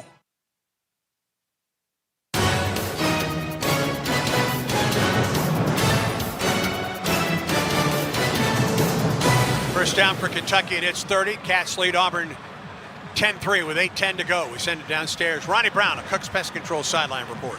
All right, guys, that last play ended with Auburn Will linebacker Elijah Melendez going to the tent. I think they're checking him out. Seems like he got a little shaken up on that last tackle. It's going to be key for the defense right here to get a stop and not allow Kentucky to get too much time to work the clock down if this Auburn offense is going to get a chance to score. First down for the Cats at their 30. We approach the 8-minute mark of the fourth quarter. McGowan, the tailback, 5 yards on the play. Going off the left tackle. Yeah, Kentucky going to try to milk this clock as much as they can, trying to stay in the huddle and get it all the way down to 2 or 3 seconds before they snap the ball. Auburn's probably going to try to do some run blitzes. Chris Murray on the stop for Auburn. 7:34 and counting. 2nd and 5 at the 35 for Kentucky. Pair of tight ends in there for the Cats, set up outside the left tackle. Boley, slant, incomplete. Tried to set up Cameron Miller. He was defended on the play by Rayon Strader. It's going to be 3rd down and 5 for Kentucky at the 35. Yeah, Rayon Strader doing a nice job on that inside slant. We've seen Kentucky hit that a couple of times, right? Try to get the ball out quick over the middle of the field because they got a blitzing linebacker, so they try to hit you with the vacant area. Really good job of Strader on that play. Sylvester Smith checks in at the star for Auburn. 3rd and 5 from the left hash mark for UK. Auburn puts 5 at the line of scrimmage. Auburn rushes 4. Boley throws it to the sideline complete. Cameron Miller to the Auburn 45 and a first down. Clock rolls down with 7:11 to go. Again, Kentucky picks up another 3rd down. The clock just continues to be an issue, but it's all safe and conservative throws. But that time they brought a guy in motion, just actually could have got a legal picking because their receiver was blocking downfield before he caught that ball. Kentucky now 6 of 11 on 3rd down. At their 45-yard line, first down. McGowan, the carry, taken down behind the line of scrimmage. He actually got to the line of scrimmage. Jake Crawford came in from behind with some help from Chris Murray. Chris Murray did a nice job from the defensive end. They've been doing it all night. Auburn's defensive end pinching down inside. Clock rolls down, 6:28 and counting. Got to get a stop. 2nd down from the Kentucky 45.5-yard line. 2nd down and 9 for the Cats. Auburn walks up an extra man at the line of scrimmage. Boley throws it downfield with a man open, but he overthrows Hartley Gilmore, the 4th. Rayshawn Pleasant defended on the play. Boley may have had to throw that before he wanted. And it's now 3rd down and 9.5. Auburn brought an extra blitzer on that last play. You saw Sylvester Smith been blitzing from the star position, did it again on that one. As you said, Andy, forced that ball to be thrown earlier than he wanted to. 3rd and 9.5 for Kentucky. Auburn rushes the kitchen sink, and Boley goes down. Number 28, Kinsley Lador-Faustin. That time Auburn lined up all the guys in the line of scrimmage, lined up 8 guys on the line. This time they brought all 8. Typically, Most of the game, they've been bringing 2 of the 4 inside and dropping out to everybody else, but that time they brought everybody. Third tackle for loss for Kinsley Lador-Faustin, Auburn's second sack of the night. And now Aiden LaRosse will try to pin Auburn, well, deep. Auburn's been deep all night long. Simmons back at the Auburn at 20-yard line. LaRosse gets it away. That's a good one. Simmons back to the 5-yard line. We'll try to return it. Gets to the Auburn sideline to the 15-yard line and spins to the 17-yard line. And with 5 minutes and 18 seconds to go, and Auburn trailing by a score of 10-3, the Tiger offense will take over at its 17-yard line. Stay tuned, friends. Auburn football continues in a moment. Hey, college football fans! I'd know you'd do anything for a win on game day and an ice-cold Bud Light. Because whether you're tailgating in the parking lot or parked on the couch, sitting on your lucky stool at the bar, or standing in the fan section all game long, the clean, crisp taste of Bud Light turns a win into a win-win. And there's nothing easier to enjoy than that. Bud Light. Easy to drink, easy to enjoy. Enjoy responsibly. Anheuser-Busch Bud Light Beer, St. Louis, Missouri. From birth to age 5, your child's brain is growing faster than ever. And guess what? You are your child's first teacher. Talking, singing, playing, and reading every day helps your child learn and thrive. Singing boosts memory. Playing builds problem-solving skills. Reading grows vocabulary. Talking teaches communication. Start strong because these early years matter the most. For tips and tools, visit the Alabama Department of Early Childhood Education at children.alabama.gov. Alabama's children deserve a strong start. Build Giants Alabama is proud to support this broadcast of Auburn football. The state of Alabama has a proud history of building ships for the U.S. Navy, and today it's helping deliver the Navy's next generation vessels. With thousands of jobs and training opportunities open statewide, we're here to connect you with the companies building the fleet. Interested in careers building the next generation of Navy ships right here in our state? Visit BuildGiantsAlabama.com to learn more. At East Alabama Health, our team of employees and physicians is ranked among the best season after season. In the past year alone, Becker's has named us one of the top 150 places to work in healthcare. Newsweek has called us the best in-state hospital. And for the second year in a row, Newsweek also named us as one of America's best maternity hospitals. But you know what makes us most proud at East Alabama Health? Is being an official partner of the Auburn Tigers. Join our winning team today at eastalabamahealth.org. Tune in Monday night for Tiger Talk at 6 Central, followed immediately by the men's basketball season opener against Bethune-Cookman at 7. Now, back to more Auburn football. Tonight, stay tuned for the Regions Bank postgame show. Jeff Shearer talks with players, assistants, head coach Hugh Freeze in the Auburn locker room, plus scores, highlights, and analysis. Put an extra War Eagle in your wallet with the Auburn University Regions Visa debit card or prepaid Regions Now card. Order at regions.com/Go Tigers. Regions, official bank of the SEC. 5:18 to go. First and 10 for Auburn at its 17-yard line. Kentucky has scored the game's only touchdown on the first drive of the third quarter. Yeah, good job out of defense, right? In that last series, give the Auburn offense an opportunity to get the ball back, 5 minutes plus to go. All it takes is one drive and one touchdown to tie this thing back up. So you got to be as positive-minded as you can if you're the Auburn offense and just say, hey, focus on this drive. Jeremiah Cobb flanks Jackson Arnold on first down from the Auburn 17. Kentucky puts 4 at the line of scrimmage. From the right hash mark, Cobb in motion out of the backfield. Auburn throws it over the head of Jeremiah Cobb. Yeah, that's the one. Jackson, you want to try to put it on him and get Cobb opportunity to make a move in open field. Cobb seems a little gimpy. At Quaysheed Scott bearing down on him. But the pass was overthrown. Second down and 10. Clock stopped with 5:15 to go in the fourth quarter. Arnold from the gun. Hands it off to Jeremiah Cobb. Taken down at the 15-yard line. Alex Safari Jr. Yeah, bringing up another third and long situation. think they decided to try to run that ball to try to see if they can get half the yardage and make it third and shorter. And Mabson checks in at tailback for Auburn. 3rd and 11 for Auburn. The Tigers are 4 of 11 on 3rd down tonight. One-on-one to the field. Arnold from the gun. They bring an extra man, and Arnold is taken down. No chance. None. Afari again. Back-to-back tackles for loss for Alex Afari Jr. Just no chance. Like, know you're in a passing situation and still not able to protect, even allow the ball to the receivers to get past 10 yards to have a chance to throw for a first down. The 6th sack of the night for Kentucky.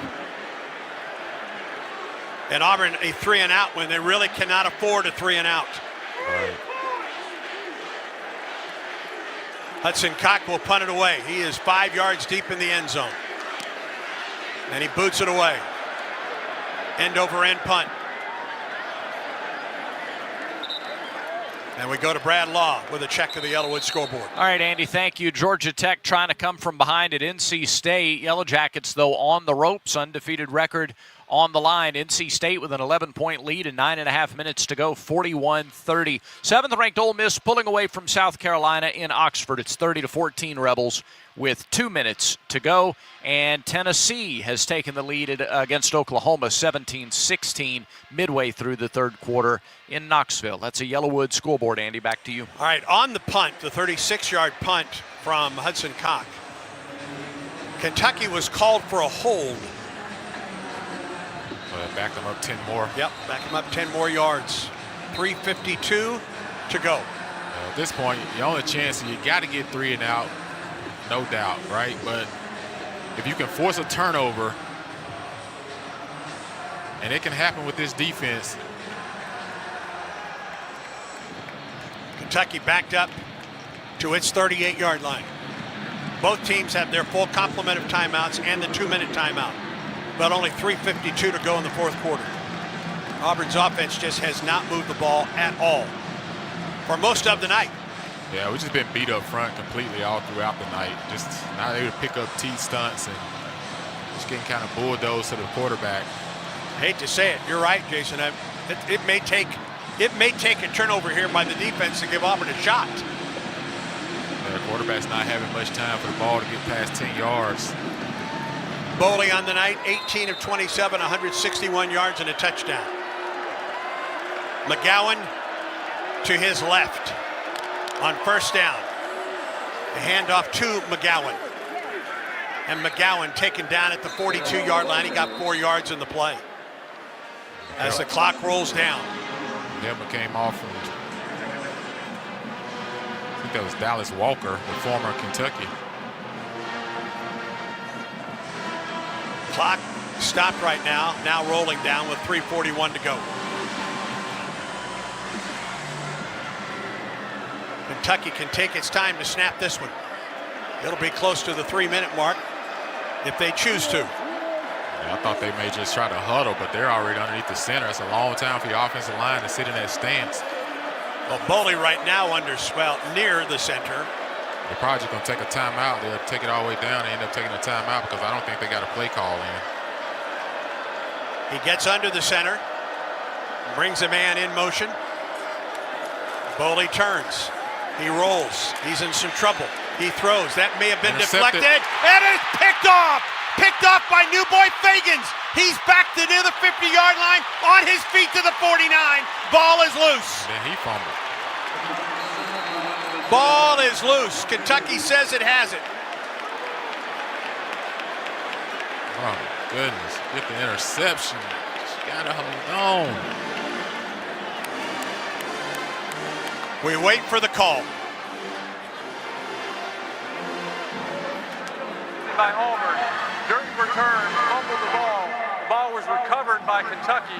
But Kentucky's ball first down and 10. That ball was deflected in the air. Fagans just trying to bring it back as far as he could. The ball was punched out from behind by Cameron Miller. Boy, oh boy. And I think Miller's the one that got it back. 9th interception for the Tigers. That means another $1,000 for Children's of Alabama through the Picks for Kids program. Participating Chick-fil-A restaurants donating $1,000 for each Tiger pick, up to $10,000. Eat more chicken. War Eagle from Chick-fil-A. Oh, my goodness. Auburn would have had the ball at midfield. Yep. With all timeouts. Yeah, a fabulous play by Cameron Miller to punch it away and then to recover it. 2:48 and counting to go in this one. Ball at the 49 of Kentucky. Play clock at 8. Boley from the gun at the right hash mark. And there's the snap. Handoff to McGowan into Auburn territory to the 47-yard line. Oh.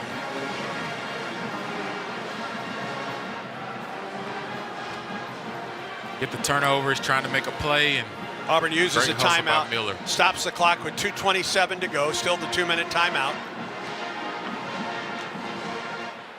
New Boy Fagans with a huge interception as he got the ball across midfield. Just as he got the ball across midfield, Cameron Miller came from behind, punched it away, and then Miller recovered the ball. And Kentucky gets the ball back. 10-3 Kentucky with 2:27 to go in the fourth quarter. 2nd and 6 for UK at the Auburn 47. And the Wildcats lead at 10-3. They went 75 yards in 10 plays to open the third quarter. It's been the only scoring of the second half.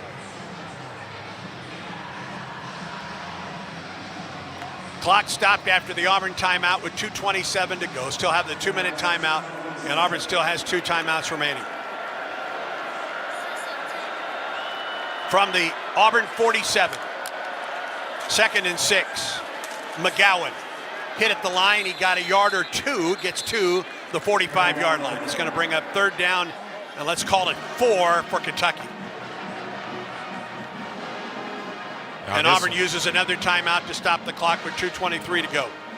Auburn still has to be alert on this one to understand that Kentucky can still throw the ball, understanding where they're at. If they don't get it, they're more than likely going to have to punt. And we'll send it downstairs to Ronnie Brown, a Cook's Pest Control sideline report. All right, guys, I know 3rd down is a big down, but it's really a big down right here. 3rd and 5 about for this Auburn defense to give Auburn this opportunity to get back on the field as an offense. Hopefully they can do something, drum up some pressure, and force the quarterback to get the ball out quick. That's what he's been doing. They haven't taken any shots. They took one earlier, and they just kind of was an overthrow.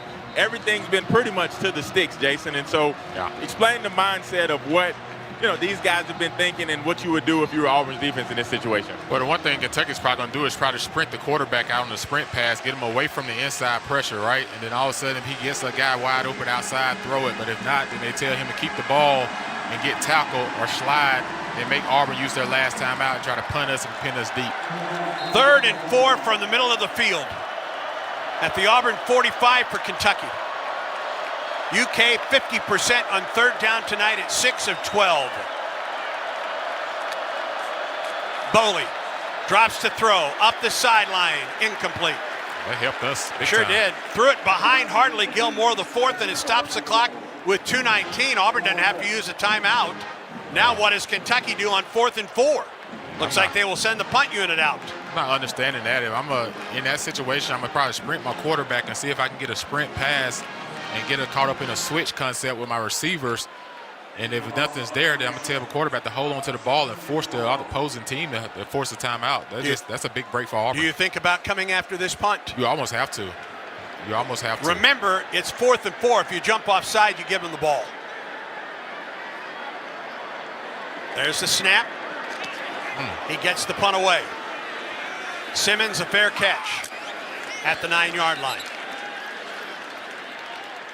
2:12 remaining in the fourth quarter. And the difference is, Andy, Auburn would have had the ball with 2:58 at the time of the interception, with 3 timeouts at midfield. Now you have one timeout. One timeout, you have to go 95 yards, and Ashton Daniels is back in at quarterback. We've seen both Daniels and Jackson Arnold. Daniels started the game and the second half, but he's back out there for Auburn. 2:12 to go in the fourth quarter. Auburn 91 yards away from the game-tying touchdown. Kentucky rushes 4. Daniels in the pocket, throws it up the field. Mapson, first down for Auburn. He gets 12 yards on the play. And that'll take us down to the 2-minute timeout. Well, the clock should have, it's not under 2 minutes yet. The clock will stop in the first down. First and 10 for Auburn at the 22, following the 2-minute timeout. Kentucky on top of Auburn, 10-3, and this is the Auburn Sports Network. Since 1949, the Houston Clinic has served as the preeminent leader in both surgical and non-surgical orthopedic sports medicine treatment and solution. Their vibrant 75-year legacy demonstrates a deep commitment to serving the local community and its members. Utilizing the latest technology while providing exceptional patient care keeps Houston Clinic at the forefront in sports medicine and patient satisfaction. 334-826-2090 or visit us online at houston.com. Houston Clinic. Research, education, treatment. War Eagle Plus is the premier subscription experience for Auburn fans. It's inside access and unmatched experiences with the teams and student athletes you love. Subscriptions are available at 6 pricing levels, each unlocking access to deeper experiences and providing greater impact for Auburn student athletes. Members receive discounted concessions at all home athletic events, VIP experiences, team store credit, priority entry to select athletic events, monthly giveaways, plus access to the War Eagle Plus content network. Heisman level members or above will also now receive 1 Tigers Unlimited Foundation priority point for every $1 contributed through their War Eagle Plus subscription. Explore the site and join today. auburntigers.com/War Eagle Plus.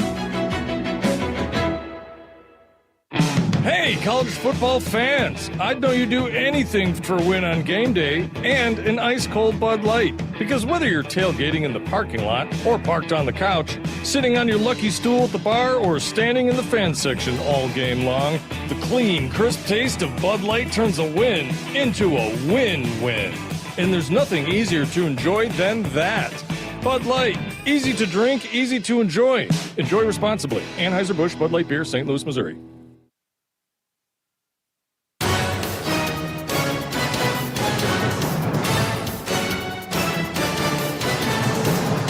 2 minutes to go in the fourth. Auburn down 10-3. First and 10 Tigers at their 22. Down quickly. Ronnie Brown at Cooks Pest Control sideline report. As Auburn offense takes the field, it seems like they're going to be without their running back, Jeremiah Cobb. They're going to have to go with Omar Mapson. Jeremiah seems to have a lower leg injury or something. He's trying to stay loose with the training staff, but it just looks like it's not loosening up for him. All right, Ronnie, thanks. Jeremiah, 20 carries for 72 yards on the night. Yeah, so I mean, in pass protection, right, if you're Omar Mapson, you might have to scoot up a little bit and try to meet a blitzing linebacker before he's able to get full steam coming at you. So see if Auburn dials up plays. The ball got to come out quick. You want to think, get out of bounds. If you're the receivers, first down, clock stops. Cool.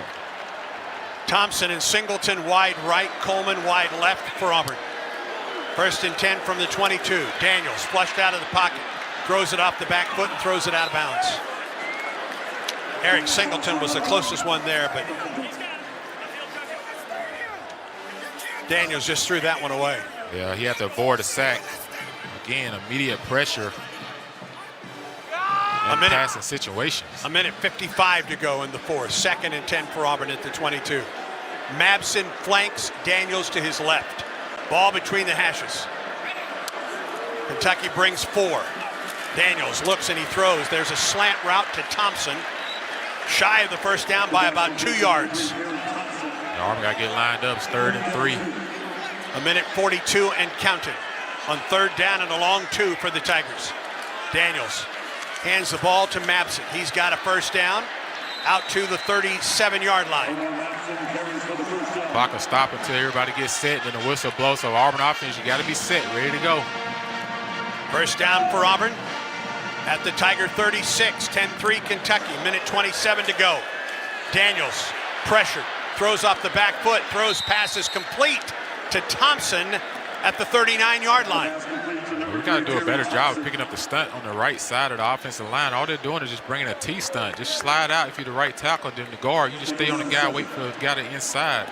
You're getting too much quick pressure on the quarterback in these situations. 2nd down and 7 for Auburn. Clock stop with 1:22 to go. 2nd and 7 from the Auburn 39. Mapson for the injured Jeremiah Cobb, flanking Daniels to his right. The snap to Daniels. They rush 4. Ashton loads it up.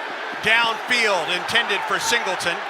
There was some contact down there at the 25, but no flag. Yeah, they're going to call it uncatchable. But a little bit more outside, you may be able to draw that penalty. Clock stop with 1:16. But the most important thing for Auburn here is you just got to get the first down. Got to pick up the first down first. Auburn has a timeout remaining. If you get secondary pressure, if Omar Mapson, look for the secondary pressure from the nickel guy. Kentucky rushes 4. Daniels surveying the offense or the defense. Is sacked at the line of scrimmage. I have to take a timeout. Stops the clock with 1:07 to go as Auburn uses its final timeout. That will be, well, it depends if it's behind the line of scrimmage. It would be the 12th tackle for loss tonight for Kentucky.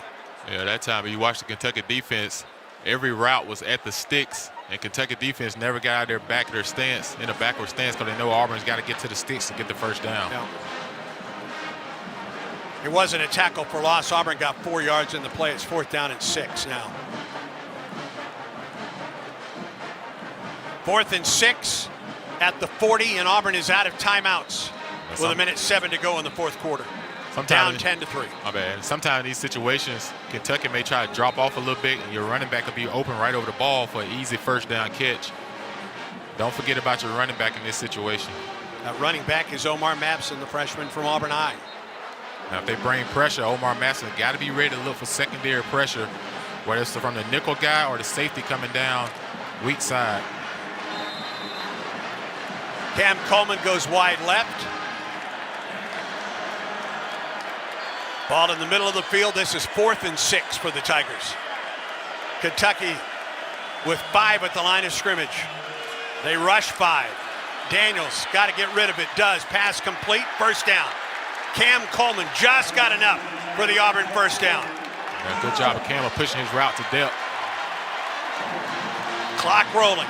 We're at 1 minute to go in this one. First down for Auburn at the 46-yard line. The snap to Daniels. Looks to the Auburn sideline. He throws. Got to be some contact.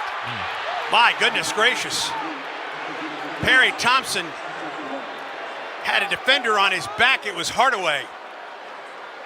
And it stops the clock with 52 seconds to go. 3rd or 2nd down and 10 from the Auburn 47. You're going to get man defense in some of these. You're going to have to be able to win outside. I see Eric Singleton is now to the boundary. One-on-one matchup. He's the guy that can go get the ball for you as well. Jeremiah Wright just checked out of the ball game, so Too-Tall Miller in at right guard. They bring the blitz. Daniels in traffic, and he throws it away. Stops the clock with 47 seconds to go. Daniels a good job of not taking a sack, because that'd have been another 10 seconds before you can even get everybody back, if not more, or just throwing that ball out of bounds. 3rd and 10 for Auburn. Clock stop with 47 seconds to go. 3rd and 10 for Auburn at its 47-yard line. Twice they brought the safety blitz, this time in a 2-man. 3rd and 10 from the Auburn 47. Tigers trail 10-3. 47 seconds remaining in the 4th. The snap to Daniels. Across the middle, complete. Complete to the 35-yard line to Howard, the tight end. Good job by Howard, knowing he was uncovered, got 5-7 yards and got his eyes around quick and Jack. Auburn's still alive. First down. Quickly, got to go quickly. From the 35. Clock is rolling. 33 seconds. The snap to Daniels.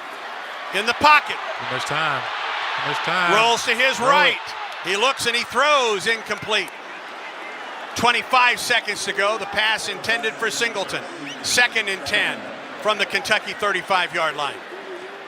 Yeah, I see Auburn again off the line of scrimmage, try to throw one of these quick slants or quick hitters to the tight end, because you're getting a high 2 shell from Kentucky's defense. And you're thinking about every time I can get a first down, the clock stops initially. Then maybe the next time you can clock it when you get a first down because you don't have any timeouts. Perry Thompson wide right with Simmons wide left along with Cam Coleman. Tight end Ryan G also wide right. 2nd and 10. They bring 5. Daniels off the back foot throws it away. Threw it over the head of Thompson. And now 3rd and 10 with 20 seconds to go. 3rd and 10 from the Kentucky 35.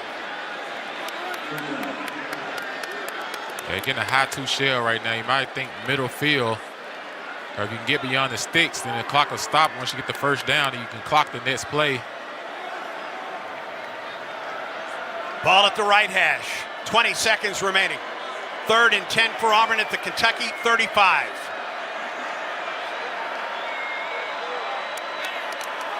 Kentucky rushes 5.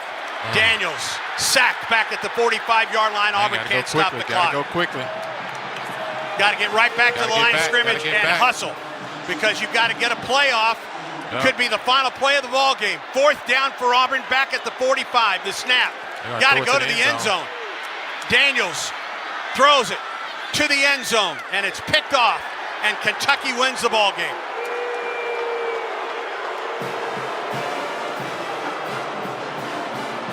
Kentucky 10, Auburn 3.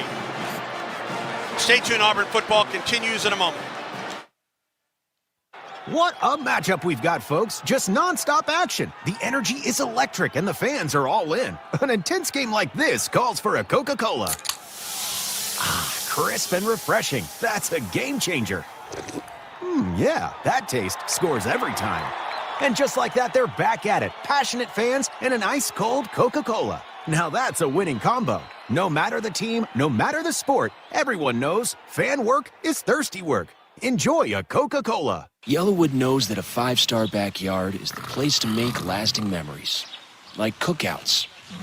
Cornhole with friends. Ooh, a neighborhood potluck with your wife's pasta salad. The one with the feta. Oh, sorry. Or taking a nap on your deck in a hammock. Naps are memories. I love naps. For 5-star backyards and the most memorable experiences, Yellowwood brand pressure-treated pine. If it doesn't have that yellow tag, you don't want it. Throw a flag before ants, termites, and other pests invade your home by calling Cook's Pest Control. Cook's proven pest control methods and superior termite control system protect your home from unwanted pests and are backed by a 110% satisfaction guarantee. Make the right call and call the South's most trusted name in pest control for a free inspection. Cook's Pest Control. Looky, looky, looky, here comes Cookie Cook's Pest Control. Auburn 3. We welcome you back to Pat Dye Field at Jordan-Hare Stadium, where the Tigers just, from an offensive standpoint tonight, just did not move the football. Another fine defensive effort for Auburn tonight. Kentucky scored the only points of the second half on the opening drive of the second half, and beyond that, Auburn just did not move the football in the first or the second half tonight. Yeah, offensively, just from the start, right? It started out with bad field position. Immediately kicked the game off, and you don't fair catch it, and you start off on the 15-yard line, and ever since then, every drive seemed like you was trying to dig yourself out of the hole and get into a situation where you don't get any rhythm offensively. You're not able to sustain drives, and that's the difference in the ball game today. We really just got beat up front as well. We're not able to hold up against this D-line of Kentucky and getting a lot of pressure on the quarterbacks tonight as well in passing situations. 7 sacks, 12 tackles for loss tonight for the Kentucky defense. Old Dominion presents Best of the Game. Old Dominion Freightline works hard to be the best in the game, proud to support those striving to also be the best. Old Dominion Freightline, official Freightline carrier for Auburn Athletics. Jason, who was your best of tonight's ball game? Yeah, I'm going to go with the total defense tonight. 240 total yards they held Kentucky to. They was averaging 361 yards a game. Auburn held them 240 yards with 2 turnovers. And, one turnover gave us position to get 3 points right before the half. And then you got another turnover late in the ball game. But Kentucky, hustled by Miller, was able to script that ball from Fagans and get the ball back. But then Auburn with another opportunity to go down the field and try to score, just not enough. But the defense, again, held the opponent under their average per game. Much more Auburn football coverage coming your way, including interviews, analysis, highlights, and more with Brad, Ronnie, and Jeff Shear on the Regions Bank postgame show. The general manager of the Auburn Sports Network is Ben Harley. Auburn football has been produced by Jacob Hillman. Our chief engineer is Patrick Tisdale. Quinn Burkeen has been our studio producer with assistance from Zach Holly. For spotter and statistician Gene Dulany, and for my broadcast partner Jason Campbell, I'm Andy Burcham. The final again, Kentucky 10, Auburn 3. So long, and War Eagle from Jordan-Hare Stadium.